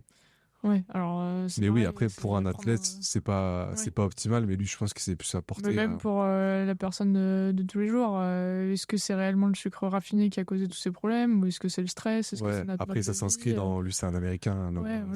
c'est pas les mêmes délires. C'est vrai que c'est un problème le sucre là-bas. Voilà. Le Oui, sucre, C'est encore plus tout, poussé. partout, tout le C'est temps. sûr que si tu bois du coca à tous les repas, Ouais. tu t'envoies 40 grammes de sucre par Ouais. repas, pur et dur, ça fait mal. Ah ouais, pure fructose. Le diabète, il est bon là. Et j'avais aussi des questions par rapport un peu mode de vie et tout ça. Alors moi, le premier truc qui vient quand je dis aux gens de faire attention à la nutrition, c'est j'ai pas le temps. Je peux pas. Je peux que aller manger au supermarché en face ou me commander des trucs ou machin. Mm. Ou ouais, encore pire. Toi, qu'est-ce que tu conseilles à tes suivis quand ils te rejoignent pour justement cette organisation de meal prep en fait? Ouais, bah, déjà, c'est une question de volonté, d'organisation. On a toujours le temps. Et par exemple, si la personne elle me dit qu'elle a besoin qu'elle va que au supermarché, en fait, tu peux bien manger au supermarché. C'est juste, ok, c'est un peu moins sexy que ce qu'on peut voir, mais tu prends du blanc de dinde, des carottes râpées, je sais pas, et du taboulé. Ça te fait un repas à peu près équilibré. Ce qu'il faut faire quand t'as pas le temps, c'est effectivement, il y a bien un moment où tu vas être dans ta cuisine, il va falloir que tu cuises quelque chose, que ce soit des pâtes Oui. ou un blanc de poulet. Au lieu de le faire pour un repas, fais-le pour 5. Enfin, au lieu de faire un petit verre de riz, cuis le paquet. Mm. Tu cuis le C'est paquet. pareil, c'est la même casserole, c'est la même. C'est ça, t'auras la même vaisselle. Ouais. Pareil pour ton blanc de poulet, au lieu d'en faire un, fais les 5 qu'il y a dans ton paquet. C'est pas obligé d'être fade, mais après, effectivement, la grande cuisine, ça va être compliqué. Enfin, si t'as pas le temps, tu vas pas te mettre à faire tes quiches avec ta pâte maison, tout Ouais. ça. Ok, là, c'est un peu long. Mais si tu cuisines avec des épices, de la sauce tomate, etc., c'est pas plus long, ça prend pas plus de casserole, etc. Donc ça. Ceux qui me disent aussi, j'ai pas le temps de petit déjeuner, c'est la course, etc. Prépare ton petit déjeuner la veille. Lève-toi plus tôt. Ouais, Aussi, plutôt, ça ouais. j'essaye de pas trop. Les gens ils m'énervent avec ça parce que je sais très bien que les gens ils te disent ouais ils ont pas le temps de cuisiner et tout, mais après tu regardes leur temps d'écran et t'as du 6 heures par jour et ils ont, Ouais, c'est ça. ils ont le temps de cuisiner. Mais le pire, c'est que. Non, mais c'est- Non mais c'est vrai, il faut arrêter Enfin je sais pas si t'es d'accord avec moi ou pas, mais il faut arrêter les tubes riz blanc, poulet blanc, machin. Oui, Faire un riz pilaf, ça prend 5 minutes, ça prend pas plus de temps qu'un riz blanc. Faire mariner son poulet, le foutre au frigo la veille pour qu'il marine, pour qu'il ait du goût, ça prend pas beaucoup de temps. Enfin, cuisiner quoi. ouais. En plus, on vit en France. Genre, on a de la gastronomie. Enfin, à un moment donné, on a l'appel Ouais. et vous mangez des brocolis, du riz et du poulet à chaque fois. Ouais, mais ça, c'est normal de Non, se mais sentir surtout que- frustré en mangeant ça, quoi. Voilà. En plus, ça tient pas en fait dans le temps. Les Oui, gens voilà. qui font ça là, ça tient C'est pas du frustrant, tout. quoi. Ouais, c'est C'est pas frustrant. bon, ça a pas de goût. Et tu finis juste par arrêter. Ouais, Tu sais, quand on regardait les vidéos du bodybuilder là, qui faisait un peu a day in the life, Qui faisaient leurs courses, là. qui faisait oui les courses plus la cuisine. Oui. Mais il disait genre moi le conseil que je donne à tout le monde c'est genre apprenez à faire en sorte que ce soit bon à manger parce que Oui, tu c'est tiendras pas. Il a dit c'est impossible que tu tiennes. Et vraiment c'est des mecs qui ont 20 ans d'expérience et tout. Et j'en vois trop qui qui attaquent en fait en se faisant mal dans la nutrition, en disant non Ouais. moi je m'en fous, ça a pas de goût et tout, c'est Ouais, pas grave. fade, c'est pas grave. Et en général, ce qui se passe juste, c'est l'arrêt, en fait, l'arrêt complet, et à retourner à l'extrême opposé, c'est-à-dire pas de meal prep, que des trucs ultra sucrés, ultra bons et tout. Et en plus, il y a plein d'astuces, il y a plein de préparations toutes faites, même pour. Ouais, ça va des super viandes vite. et tout. Juste de faire des mélanges d'épices, une sauce Ouais. soja miel. Oui, et les épices, c'est 0 calories en plus. Ouais, c'est ça. Je fais plein de recettes justement hyper rapides. Même moi, j'ai pas le temps de faire des recettes qui font 3 heures. Après, il faut la monter et tout ça. Ouais. Donc, je fais des recettes rapides que tout le monde peut faire. Enfin, ça va super vite. Donc, faut arrêter. Donc, des conseils, c'est quand tu cuisines pour beaucoup à la Ouais. fois. Prépare des trucs simples, genre marinade, des trucs Ouais, voilà, qui marinade, demandent pas des d'effort mais qui ont du goût. Et après, Ouais. t'en as d'autres pour les gens, pareil, qui galèrent. Après, préparer son petit-déj la veille, tu peux faire un overnight, un bowl cake, tu peux Ouais. même l'emporter au boulot. Si vraiment t'es à la bourre, quoi, tu l'emportes, tu le bouffes à ta pause de 9h, 10h, si tu commences très tôt. Ça fait déjà l'affaire, c'est déjà mieux que ne pas petit déjeuner. Ensuite, vraiment pour les cas de secours, entre guillemets, il y a Picard. Maintenant, ils font des super trucs. Ah ouais. Que ce soit les aiguillettes de poulet, les légumes cuisinés, enfin tout ça. Si vraiment pour le coup t'as pas envie, ça fait le taf. Moi, pour moi, ça a toujours été un truc de daron, Picard. Je suis vieille avant l'âge. Mais ouais, c'est vrai que. C'est pas mal, mais c'est un peu cher. Ouais, c'est vrai. C'est un Mais peu cher, mais peut après bien ça a un dépanner. coût de pas cuisiner, Oui. que le truc il est déjà tout prêt. Ouais, c'est ça. Et si c'est même pour, par exemple, pour un repas le midi, si t'as un Picard à côté de chez toi, enfin, à côté de ton boulot, va chez Picard au lieu d'aller à la boulangerie. Et Picard, ils font des repas, justement, pour une personne avec des macros. Enfin, c'est des nouvelles gammes, je sais plus, gamme équilibre ou les gammes, je sais pas quoi. T'as 30 grammes de protéines, 50-60 grammes de glucides, je crois, et 15-20 grammes de lipides. Et sans être trop salé. C'est parfait. Souvent, des fois, c'est trop Ouais. salé. Un petit peu, mais franchement, tu regardes la liste des ingrédients et tout, c'est franchement top. Non, ils ont fait un gros travail, à mon avis, là-dessus pour les gens qui travaillent le midi. Enfin, ça dépanne vraiment bien, quoi. Donc, y a tout ce qui est plat surgelé si t'as pas le temps. Conserve aussi à la maison, hein, conserve de légumes. Il y en a beaucoup, ils me disent ouais, et puis chez les légumes, ça prend du temps, les couper et tout. Ouais, bah, je leur dis, il y a conserve, il y a Picard, quoi. Enfin, De toute façon, il y a toujours des solutions. surgelé. Oui, C'est ça. Toujours. C'est rare que tu sois dos au mur en mode non, là, je peux pas cuisiner, c'est impossible. Il y a toujours quelque chose. Et comme je disais, même si là, t'es vraiment pris au dépourvu, que t'as rien du tout, tu vas au supermarché, t'arrives quand même à manger équilibré. Ok, ton repas, il est pas fou, bah, tu feras 1 ou 2 fois. Prochaine fois, tu prépareras ton truc à la maison, ça ira mieux. C'est clair. Et après aussi, autre conseil, c'est toujours avoir un snack sur soi. Enfin, sur soi ou à son bureau. Alors, en général, ils me disent ouais, j'ai pas eu le temps de prendre ma collation, j'ai fait des heures sup et tout. Bah ouais, mais pourquoi t'as pas un snack de secours à ton boulot, quoi? Enfin, prends je sais pas, des barres protéinées un peu bien niveau compo, une pomme, une banane, etc. Enfin, il y a toujours des fruits en salle de réunion ou quoi. T'en laisses et voilà. Le petit sachet de whey dans le casier. Voilà, enfin, toujours avoir un truc de secours, quoi. Ouais. C'est comme ça, t'arrives pas chez toi parce qu'ils me disent bah ouais, je suis arrivé à la maison, j'ai déglingué le frigo. Bah ouais, ça faisait 2h30 que tu devais avoir mangé. Moi aussi, je le déglingue. Enfin, Ouais, en fait, c'est jamais se laisser au dépourvu. Enfin, se laisser c'est ça, au c'est dépourvu et... vraiment la clé pour réussir, entre guillemets, dans l'alimentation, c'est l'organisation. C'est vraiment ça qui fait la différence entre ceux qui arrivent et ceux qui laissent un petit peu tomber, c'est l'organisation. C'est clair et net. Ouais. Il faut mettre en place des routines, des habitudes, etc. Ouais, totalement. Et pas un truc que... Enfin, quand j'en parle aussi, que je dis beaucoup, c'est pas se laisser le choix, dans le sens où on en parlait la dernière fois avec Paul et tout. Ne pas laisser une tablette de Milka ne pas l'acheter, en fait. Déjà, tu l'achètes pas. Elle est pas dans ton placard. Quand tu rentres, tu sais, tu vas pas la dégommer à 19h parce que t'as faim. Et souvent, il y en a qui font cette erreur-là, à se dire, ok, je vais la prendre, mais quand je vais la manger, je vais manger que 2 carrés, ou alors je vais faire attention, ou alors je vais machin. En fait, ce qui se passe en général, c'est que tu tiens pas. Enfin, tu tiens pas le coup. Donc, c'est beaucoup plus simple au départ de juste la skipper totalement et l'enlever, en fait, de ta diète. Mais même pour des gens sédentaires et non sportifs, en fait, se laisser le choix, c'est souvent se laisser l'opportunité de louper une diète, en gros. Ouais, alors après, pour le coup, ça dépend vraiment des personnes. Parce que si tu leur enlèves leur chocolat, je sais qu'il y en a qui vont aller l'acheter le week-end ou faire n'importe quoi. Moi, je préfère intégrer du chocolat petit à petit, mais leur dire, par contre, tu me prends ta collation, quoi. Il faut qu'ils mettent la routine alimentaire avec les 4 repas, entre guillemets 4 repas au minimum, ça dépend des personnes. Et comme ça, effectivement, on peut intégrer des petits plaisirs. Non, parce que quand t'as une diète, c'est sûr, quand t'as une diète comme t'envoies toi avec les PDF cadrés et tout, c'est facile parce que t'as un plan et si t'en sors et c'est pas bon. Mais des gens qui essaient juste de manière générale de faire attention, en fait, juste de ne pas laisser ces options mauvaises chez eux.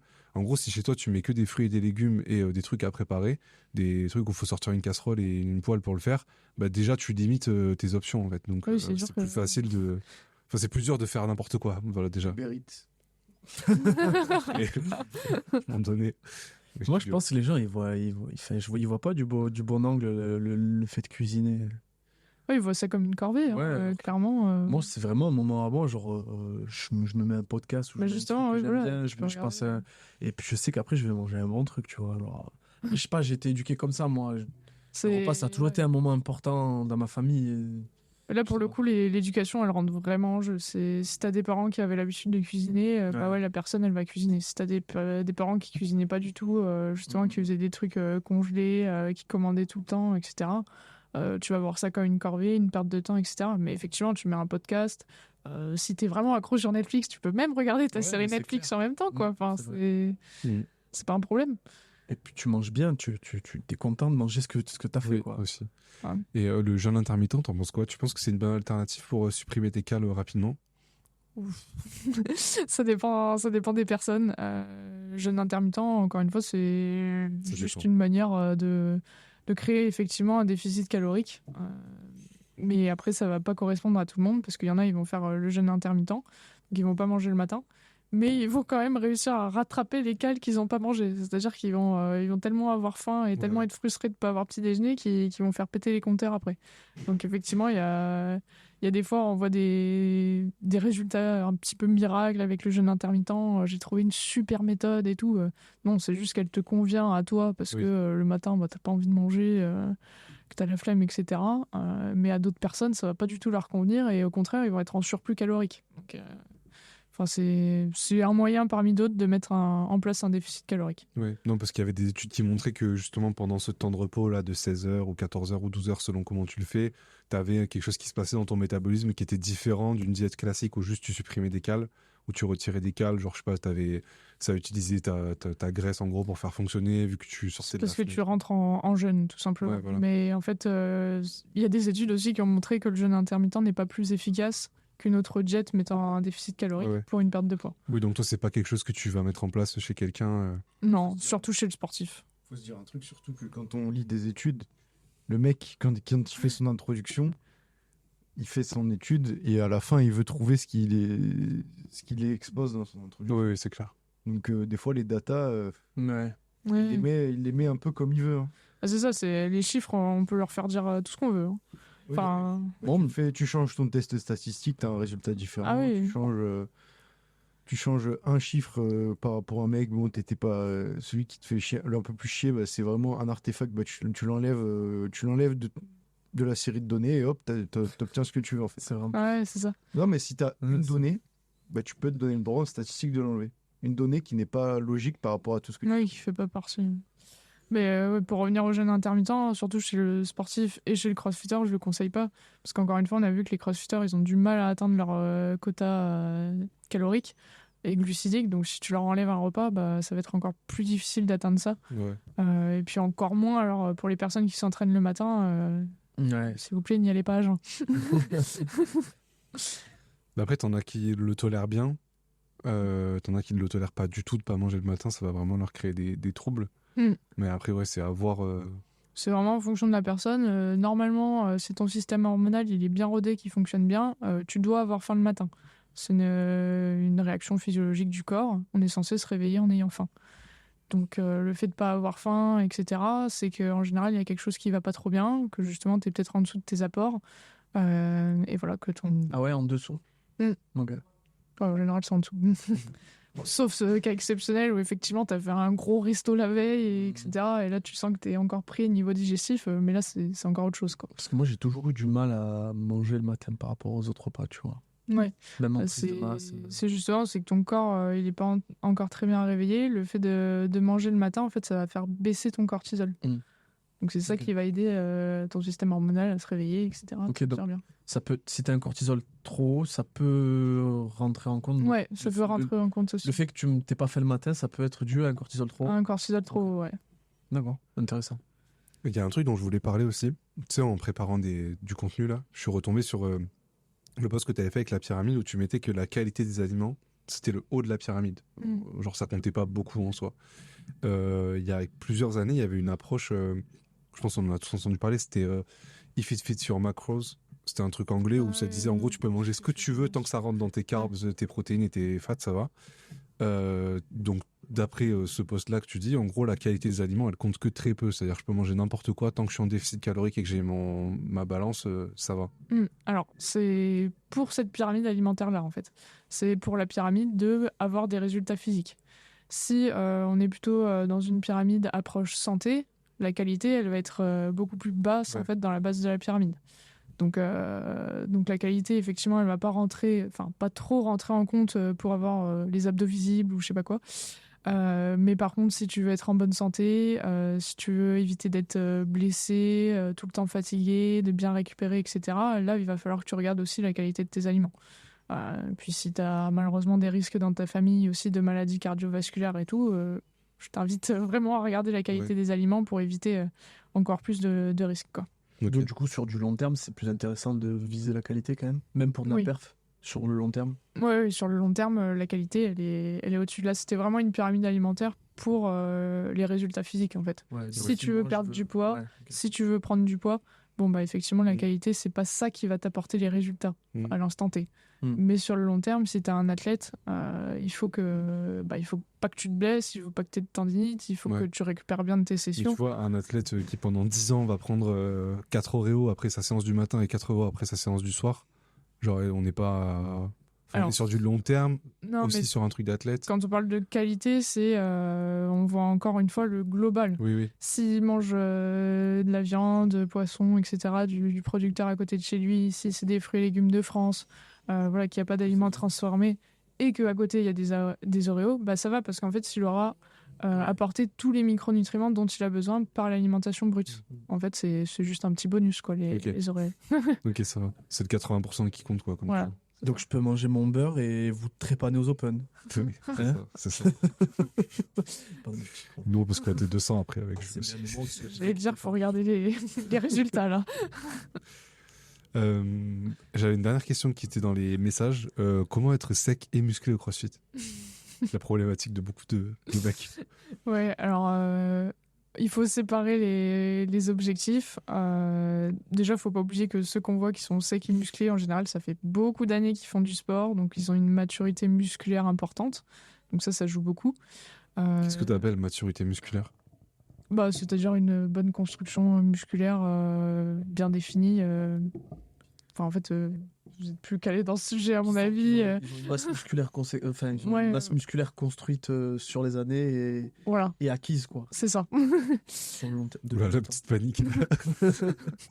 Non, donc ça joue beaucoup sur le fait d'être sec et musclé, parce que une personne qui va commencer le CrossFit, effectivement, elle va pouvoir sécher, être très sèche, mais ce qu'elle va être musclée, et ce qu'on appelle musclé au CrossFit, c'est quand même être un peu volumineux.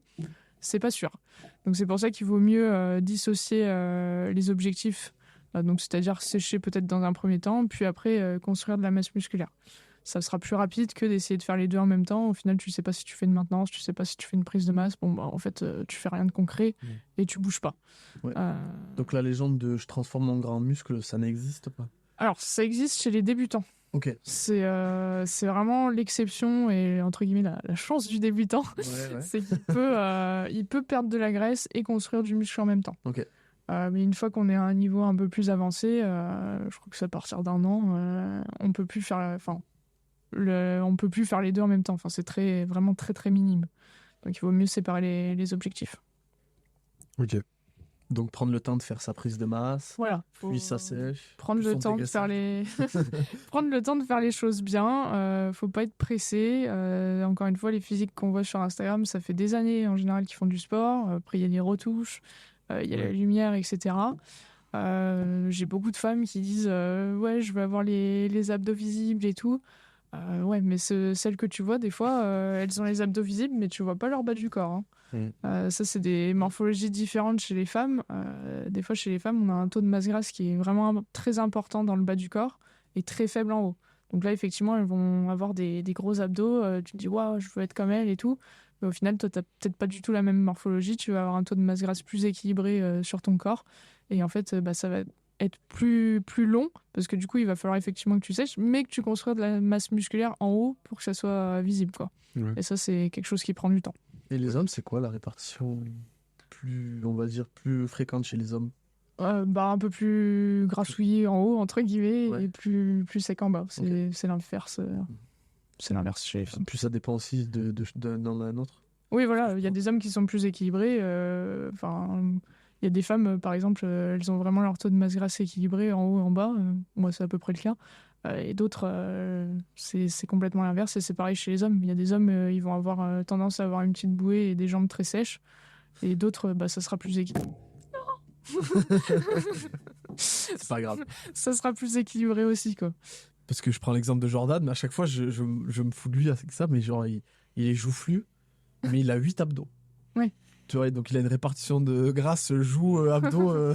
Mais c'est ça, les gens comparent leurs abdominaux, alors que ça dépend vraiment de ton taux de masse grasse, au niveau morphologie, quoi.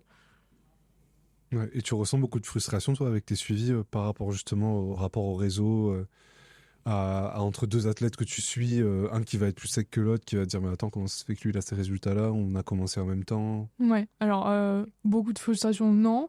Des fois, c'est vrai que par exemple, je sais pas, on va dire, j'ai 2 copines qui vont se lancer en suivi et il y en a une qui va perdre beaucoup plus de poids que l'autre. Oui, mais bon, la personne elle est peut-être partie avec 10 kilos de plus aussi, quoi. Donc, forcément, quand tu perds 3 kilos et que l'autre en perd 1, c'est normal à cette échelle. Après, effectivement, il y a des morphologies qui changent encore une fois, mais ça, j'essaye toujours de l'expliquer. Une fois que. En fait, c'est juste un problème de compréhension. Une fois que la personne elle a les connaissances pour, elle fait ah, bah oui. Donc c'est bon, enfin, il n'y aura pas de frustration, en tout cas sur le long terme. Peut-être sur le coup, avant de venir m'en parler, oui. Mais une fois qu'on en a parlé ensemble, non, bah c'est bon, je Oui. comprends mieux, je te fais confiance, on continue comme ça. Oui. Ça fonctionne bien. Et t'arrives à leur expliquer aussi que la génétique joue un grand rôle et qu'il y a des fois ils ont pas le contrôle. Enfin, il y a des filles qui n'auront jamais d'abdos visibles, dont des filles qui vont aux games ou. Ouais, C'est ouais, comme bah, ça, quoi. c'est sûr que après rien n'est impossible entre guillemets avec Oui. beaucoup de travail, mais c'est sûr que ça sera, je sais pas, 10 fois plus long pour Ouais. elle que pour une autre. Donc oui, il faut aussi, je dis beaucoup qu'il faut s'accepter comme on est, et même à l'instant T, même si c'est pas le physique que tu as actuellement qui te convient et que tu veux un autre objectif, faut quand même s'accepter, s'aimer, etc. Parce que sinon le travail il va être compliqué, tu vas toi-même te mettre des bâtons dans les roues. Ouais, Quoi. t'auto-saboter. Ouais. Voilà. Et parce que là aujourd'hui t'as combien d'athlètes que tu suis? Environ une quarantaine. J'essaye Ah de pas trop. Ok. Je aussi entre 30 et 45. Ok. J'essaye de pas trop en prendre plus parce qu'après, bah justement, j'ai quand même besoin d'avoir beaucoup d'attention Ouais. pour certains. Et je préfère un suivi de qualité, etc. pour eux. Oui, je vois. Parce que c'est pas trop dur justement. Enfin, je sais que les gars ont un rapport vachement proche avec leurs athlètes parce que l'entraînement c'est une grosse partie de leur vie, donc ils posent beaucoup de questions, ils se remettent beaucoup en question. Il y a un suivi psychologique aussi qui est limite plus important que le suivi, enfin la vraie prog en fait. Et donc toi, enfin c'est que du psychologique parce que tu les, T'inquiète pas. C'est Astrid. dur, est-ce que j'en fais partie ou pas? T'en fais pas partie. parce que toi tu J'essaye de les laisser tranquilles par rapport à mes messages. tu les lances sur un plan alimentaire. Après ils le suivent pas, mais Mm. derrière tout ce qu'il y a à faire en fait c'est le suivi psychologique. Merde, là j'ai loupé, faut que j'adapte, je me sens pas bien. Enfin, comment tu gères toi tout ça? Est-ce que c'est pas trop de pression au quotidien pour toi? C'est pas trop de pression. En fait, il y a toujours, on va dire, des personnes qui vont avoir plus besoin d'attention que d'autres. C'est pareil dans les suivis sportifs, je pense. Ouais. Donc, en général, bah, je sais pas, sur 40, il va y en avoir 6-7 qui vont avoir besoin d'une attention tous les jours. Donc bah, après, c'est facilement gérable. Ensuite, je fais aussi des vagues d'entrée, entre guillemets, parce que bah, plus on est nouveau, plus on va avoir des questions. Ouais. Au fur et à mesure, ça va aller de mieux en mieux. Enfin, j'ai des suivis qui font plus d'1 an. Entre guillemets, ils sont très autonomes, quoi. Donc, ils ont besoin de moi, oui, au bilan, mais la semaine, on va dire, ils me laissent un peu tranquille. Oui. Mais voilà, ouais, Ok. ils me laissent un peu tranquille. Donc ça va, enfin, c'est pas une charge mentale trop importante pour toi. Non. Après, ce qui est difficile, c'est. Bah là, par exemple, je suis partie en vacances en Thaïlande. Je me suis rendu compte qu'en fait, j'arrive pas du tout à décrocher. Quoi. Ah ouais. J'avais dit, bah, je ferai pas, enfin, je répondrai pas, etc. Mais au final, j'ai quand même répondu au message WhatsApp. Bon, même si c'était moins. Là, je réponds tout au long de la journée. Là, quand j'ai fait en Thaïlande, bah, je répondais 30 minutes le soir à mes messages. Mais j'ai vu quand même que j'arrivais pas à décrocher Ouais. totalement. Et c'était une volonté de ta part, c'est-à-dire que tu t'es pas senti pressurisé de répondre, c'est vraiment toi qui as dit ah, là j'ai envie de répondre. Ça m'angoissait de pas répondre. Quoi. Ah, ok, d'accord. J'avais trop de notifications, je me disais oh là là. C'est terrible. Ah Tu ouais. laisses ton téléphone 2 heures, des fois tu te retrouves, t'as 17 conversations WhatsApp. Ah, c'est. C'est terrible. Je peux te donner une astuce si tu veux. Tu fais comme moi, tu fais tomber ton téléphone dans la cuvette un jour avant de partir. C'est bon, t'es obligé de décrocher là. Ouais, mais je sais pas, enfin, vu que c'était en plus une longue durée, enfin, je suis partie de 2 semaines et demie. Et après, il fait pas en pleurer. Et après en réunion, t'as tout. Non, ça va pas là. J'ai fait tomber mon téléphone dans la cuvette la veille de mon départ. En fait. Ouais, mais moi, je serais en panique, tu vois. Je me serais dit, vite, faut que j'aille acheter un téléphone. J'arrive Ce pas. que j'ai essayé de faire, il est pas arrivé à temps. Ah. Ouais, mais je pense que j'aurais trouvé un ordi pour me connecter ou quoi. Bah, je me suis fait prêter un téléphone. En fait. Ouais, voilà. Et j'ai pris. Ouais, J'arrive pas à déconnecter. Je me dis quand même 2 semaines Ouais. sans nouvelles. Enfin. Alors que tu les avais prévenus et Oui. t'avais tous, enfin personne t'avait dit non, j'ai besoin que tu sois. Oui, non, j'ai il besoin de m'avait te dit parler. justement, ben non, décroche, prends Ouais. du temps, etc. Mais En fait, j'ai pas. Ah, mais il y en a, ils le comprennent pas. Moi, quand je me suis fait voler mon ordi, t'en as. En fait, qu'est-ce que tu veux que je fasse, quoi? Mon ordinateur, et voilà, j'en ai acheté un, j'en ai commandé un à la Fnac, ça peut pas, je peux pas. Genre des trucs, je peux pas, quoi. Ouais. Bon, après, c'est pas quelque chose qui me dérange, du coup. Ouais. Au final, c'est une habitude que j'ai pris. Ça Ouais. fait partie de mon temps de travail pour moi de Oui. répondre aux messages WhatsApp. Non, et- puis ça fait partie de ta vie aussi, donc dans tous Oui, les voilà, cas, bah, c'est ça. Ok. Non, mais c'est intéressant cet aspect-là d'avoir eu le projet de partir et de décrocher 2 semaines. Et en fait, t'as tenu quoi? Genre même pas quelques jours? Oh, bah, j'ai tenu l'avion. Hein. Ah bon? Ah ouais, merde. Ok. Donc il n'y a même pas eu. Donc en fait, dans ton année, il n'y a même pas une semaine où tu décroches vraiment. Bah, du coup, non, je pensais que j'allais. Bah, après, ça fait 3 ans que je me suis lancée.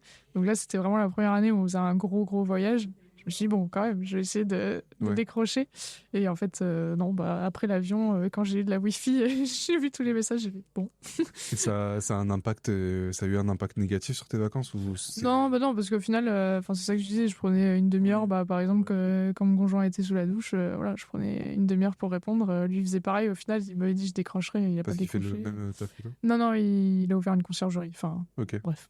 Ouais, c'est pareil. Hein. Il a beaucoup de boulot, C'est pareil aussi, tu Oui, reçois voilà. beaucoup de messages. hein. c'est ça. Oui, et à des heures, en plus souvent à des heures hors horaire classique. Ouais, bah lui, il a un associé, donc normalement, il avait pas besoin, etc. Mais il voulait quand même garder un œil sur ce qui se passait, Ouais. c'est ce projet qui vient d'ouvrir, quoi. Donc voilà, mais non, on prenait une demi-heure, ça avait pas d'impact parce que je faisais pas ça au milieu de la journée de visite Ouais, ouais. ou quoi. C'était Mm. moi qui. Mais c'est dur hein, de pas décrocher. Enfin, de décrocher, plutôt. Bah ouais. Comme c'est un peu ta vie. Ouais. Bah, je suis pas sûre d'y arriver un jour, du coup, avec ce test. Non, parce puis en que- fait, t'as toujours l'impression que du coup, tu mets un truc en retard. En gros. Enfin, moi, j'ai souvent Bah oui, l'impression c'est ça, que si puis- je le fais pas maintenant, bah en fait, je vais Là, et tu leur délayer. réponds pas, et même si tu les as prévenus, même notre métier, on pourrait prendre des jours ponctuels, Ouais. comme ça, dire allez, je me casse, je reviens demain, je leur réponds demain, mais il y en a, ils comprennent pas, tu vois, ça, que bah, oh, j'ai pas de réponse. Ouais, même toi, en fait, ça te stresse après quand Ouais, tu- ouais. Oui. Ouais, c'est ça. En fait, c'est- tu te dis, oh putain, j'ai pas répondu, et puis merde. Ouais. Et Ouais, puis des fois, t'as envie de. Moi- puis tu fais une erreur, t'as pas répondu un jour, bah oh là là, je t'ai pas investi, Hmm. c'est Il terrible. va régler ses comptes, Jules. Non, Vas-y, non. règle ses comptes. Non, mais. Attends, mais Non, mais c'est vrai. C'est pas moi, hein. Ça m'est arrivé aussi. Non, mais tu sais très bien, tu pars à Ça m'est Washington, arrivé. t'es rentré. Je dis, bah attendez, moi je suis parti, j'ai prévenu tout le monde que je partais en vacances. Ouais. Bon, après, en général, c'est vrai que ça arrive, mais ça reste une minorité quand même. Mais ça arrive, et c'est pénible quand ça arrive, c'est vrai. En fait, c'est tellement une minorité que t'as une personne Sur 40. sur, Ça te plombe. sur 40 et c'est la personne que tu retiens. Ouais, Ouais, puis ouais. Après aussi un truc, c'est que avant, en gros, enfin moi, j'arrive même plus à faire le truc de dire non, désolé, je répondrai demain. C'est genre, Ah ouais, non, moi, non, je réponds pas. Mais en fait, Ah du oui, coup, ça non, me je met mal laisse parce en que je me non-lu, dis, hein. putain, merde, c'est en non-lu. Donc le mec, il doit se dire, qu'est-ce qu'il fait? Il me voit mettre une story ailleurs. Il me voit faire Ouais. ça et tout. Non, mais c'est vrai, tu te, Ah, tu tu te te prends la ranges tête, tout seul, ouais. tu te ranges de ouf. Et Ouais, bref. Tu sais, maintenant, avec Instagram, les gens ils regardent si tu vois leur story. etc. ouais, c'est. Oula. Ils t'envoient un message Faut sur- partir loin, là, quand même. mais il y en a, ils t'envoient un ouais. message sur Instagram, tu veux pas répondre parce que t'as pas envie de leur répondre. Et après, moi, on m'a déjà fait ah bah t'as vu ma story, pourquoi tu me réponds pas? J'ai pas de réponse. Ouais. Qu'est-ce que tu veux que je te dise Non, c'est assez dur. Et toi, dans ta journée, t'as vraiment un temps où tu réponds aux messages ou c'est un petit peu dilué au cours de la journée? Je fais un peu diluer Ok. pour le coup. Ok. Enfin, en gros, si je me lance sur un projet, entre guillemets, faire un plan, là, je vais laisser mon téléphone de côté. Et en fait, dès qu'il y a une petite pause, là, c'est là où je réponds à tous mes messages. Ok. Donc, je sais pas, toutes les 2 heures, je réponds, quoi. Ouais, Je fais des vagues. d'accord. On dit allez, je prends une demi-heure toutes les 2 heures pour répondre. Ouais, c'est ça. Bon, après, encore une fois, on a de la chance que sur 40, ce soit pas les 40 qui, Oui, oui. qui sont en besoin. Ça fait toujours une bonne moyenne. Il y en a toujours un qui a énormément de questions, un qui a besoin d'attention, ou deux, Ouais. trois. Non, puis, C'est toujours comme ça, ouais. C'est... Qui font, ceux qui ont des questions aussi, des fois. Oui, oui, non, c'est intéressant. Au moins, il s'intéresse, il a envie de comprendre, etc. Donc, pour moi, il n'y a jamais aucun souci d'avoir des messages. Au contraire, ouais, je préfère que la personne, elle m'en envoie, qu'elle se sente bien accompagnée, etc. oui. Que plutôt de dire oh bah j'ai pas assez de soutien, etc. C'est sûr que moi, je vais pas aller la chercher. Là. Ouais, ouais. Ouais, et puis avec les gars, enfin en gros l'entraînement, eux ils se renouvellent tout le temps, c'est tout le temps nouveau et tout. Toi la nutrition, à un moment donné, du riz c'est du riz quoi. Tu vas pas, le mec il va pas te poser la question à chaque fois de la quantité machin. Enfin j'imagine qu'au début il y en a beaucoup, Ouais. puis sur un suivi de 6 mois, 9 mois, 12 mois, t'as plus grand chose quoi. Ouais, c'est pour ça que je te disais que je fais des vagues d'entrée. Je sais que c'est les nouveaux entrants Ouais. qui vont me prendre entre guillemets le plus d'énergie et que ceux qui sont lancés, bon bah ils sont plus autonomes, même s'il y a des adaptations de plan, c'est-à-dire on change les quantités. Bon bah il a compris le fonctionnement, ça va aller quoi. Enfin, Ok, ça va. Je vais me poser la même question la semaine prochaine pour la force athlétique. Je suis pas là. Parce que lui, je ne comprends pas. Pourquoi vous ne prenez pas 50 personnes? Bah non, mais c'est vrai, toi tu chiffres à combien l'heure que te prend une personne par semaine? de quoi? Bah, quand t'as un athlète, enfin, tu me dis là par exemple j'ai 40 athlètes. Tu sais combien de temps te prend une personne par mois? Ah non, j'ai pas voulu faire le calcul. Non, t'as jamais fait. Non, Ok. je. Non, mais c'est intéressant parce que. Oui. Ça doit varier en plus d'une personne. Bah oui, c'est pour ça. Enfin, Oui. c'est extrêmement variable, mais forcément il y a une moyenne du coup. Mais non, j'ai pas fait. Non, parce que du coup, qu'est-ce qui te fait dire que là t'en as 40 et pas 50, tu vois, par exemple? Ouais, bah C'est plus un après c'est feeling mon global temps. ou- Oui, c'est mon feeling Ouais. du temps dans la journée. Qu'après, je pense que ça va trop me prendre sur ma vie privée aussi, les messages, etc. J'ai quand même. Puis je développe aussi entre guillemets mon compte Instagram. Mine de rien, ça prend du temps. Bah ouais. Donc je veux garder du temps pour ça aussi plutôt que de passer à je sais pas 60 suivis et plus avoir assez de temps pour tout faire quoi. Ouais, garde de la qualité aussi sur. Bah oui, voilà, c'est ça. Ouais. Et on avait bossé ensemble sur la partie réseaux sociaux. Et du coup, c'est depuis septembre, non? Il me semble que t'as Ouais. bien repris. Ouais. Et ça, t'as vu un transfert. Moi, je Ouais. parle pas forcément un transfert, enfin, évidemment, ça doit être le cas, mais en termes de nombre de clients qui te contactent, mais aussi en termes de relationnel sur les réseaux, c'est-à-dire tes posts, ils servent aussi au final à éduquer les gens que tu coaches. Et ça, t'as vu un vrai changement par rapport à ça, là? depuis Ouais, ces bah, mois j'ai eu pas mal de réflexions positives à la boxe, Ouais. genre des personnes qui sont venues me voir, ah trop bien ton poste, ah j'ai calculé mes macros avec ça et tout, j'ai perdu 3 kilos et tout, je fais bah, je pensais pas que les personnes allaient jusqu'au bout des slides et tout, du coup ouais, bon retour et ça encourage en fait à continuer, même sur les réseaux, il y en a qui me disent ah super intéressant, etc. Donc ça encourage vraiment à continuer parce que des fois t'as l'impression, bah t'as genre pas beaucoup de likes, mais en fait, les gens, bah, ils regardent quand même. Et, Oui. et même si ça sert qu'à une petite poignée, bah, c'est déjà ça de prix, quoi, en fait. Et après, en termes de transfert, en termes de business, t'as vu aussi. Ouais, bah, là, c'est plus régulier. Au départ, j'avais du mal à maintenir les 30, on va dire. Là, maintenant, c'est Ouais. facile de maintenir les Ok. 30. C'est quoi la durée sur laquelle quelqu'un va rester avec toi? En moyenne, c'est 6 mois. En moyenne. Ok. Après, ça Ouais. fait 2 ans. Mais Ah ouais, 3 ans. Ouais. Ouais. Ouais, il y en a depuis le début, depuis que je me suis lancée, ils me suivent. Donc c'est un peu les clients historiques, on va dire. Mais voilà, une perte de poids, en général, c'est 6 mois. Prise de masse, en général, c'est toujours un peu plus long. Mais voilà. Et j'ai vu que t'accompagnais Alexis Fiorucci, c'est ça? Ouais. Et t'accompagnes des athlètes de vraiment haut niveau en France ou même pas haut Bah, niveau, mais top 100 ou top 200 français, quoi. Bah, il y a notamment lui qui s'est sûrement qualifié encore au CrossFit Games, donc ça c'est cool. Et après en haut niveau, j'avais accompagné Maddy, je sais plus son nom de De famille. Bordeaux. Euh, Elle est de Bordeaux. Maddy, Elle fait non, de elle est de l'haltéro. Paris.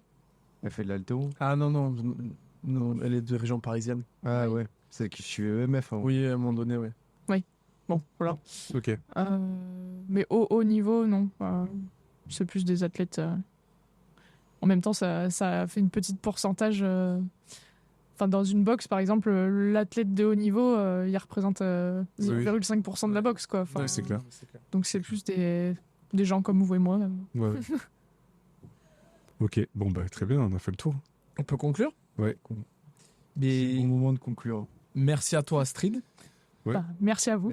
Et merci d'avoir écouté cet épisode. Et puis au prochain épisode. Hein. À la prochaine. Ciao. Ciao.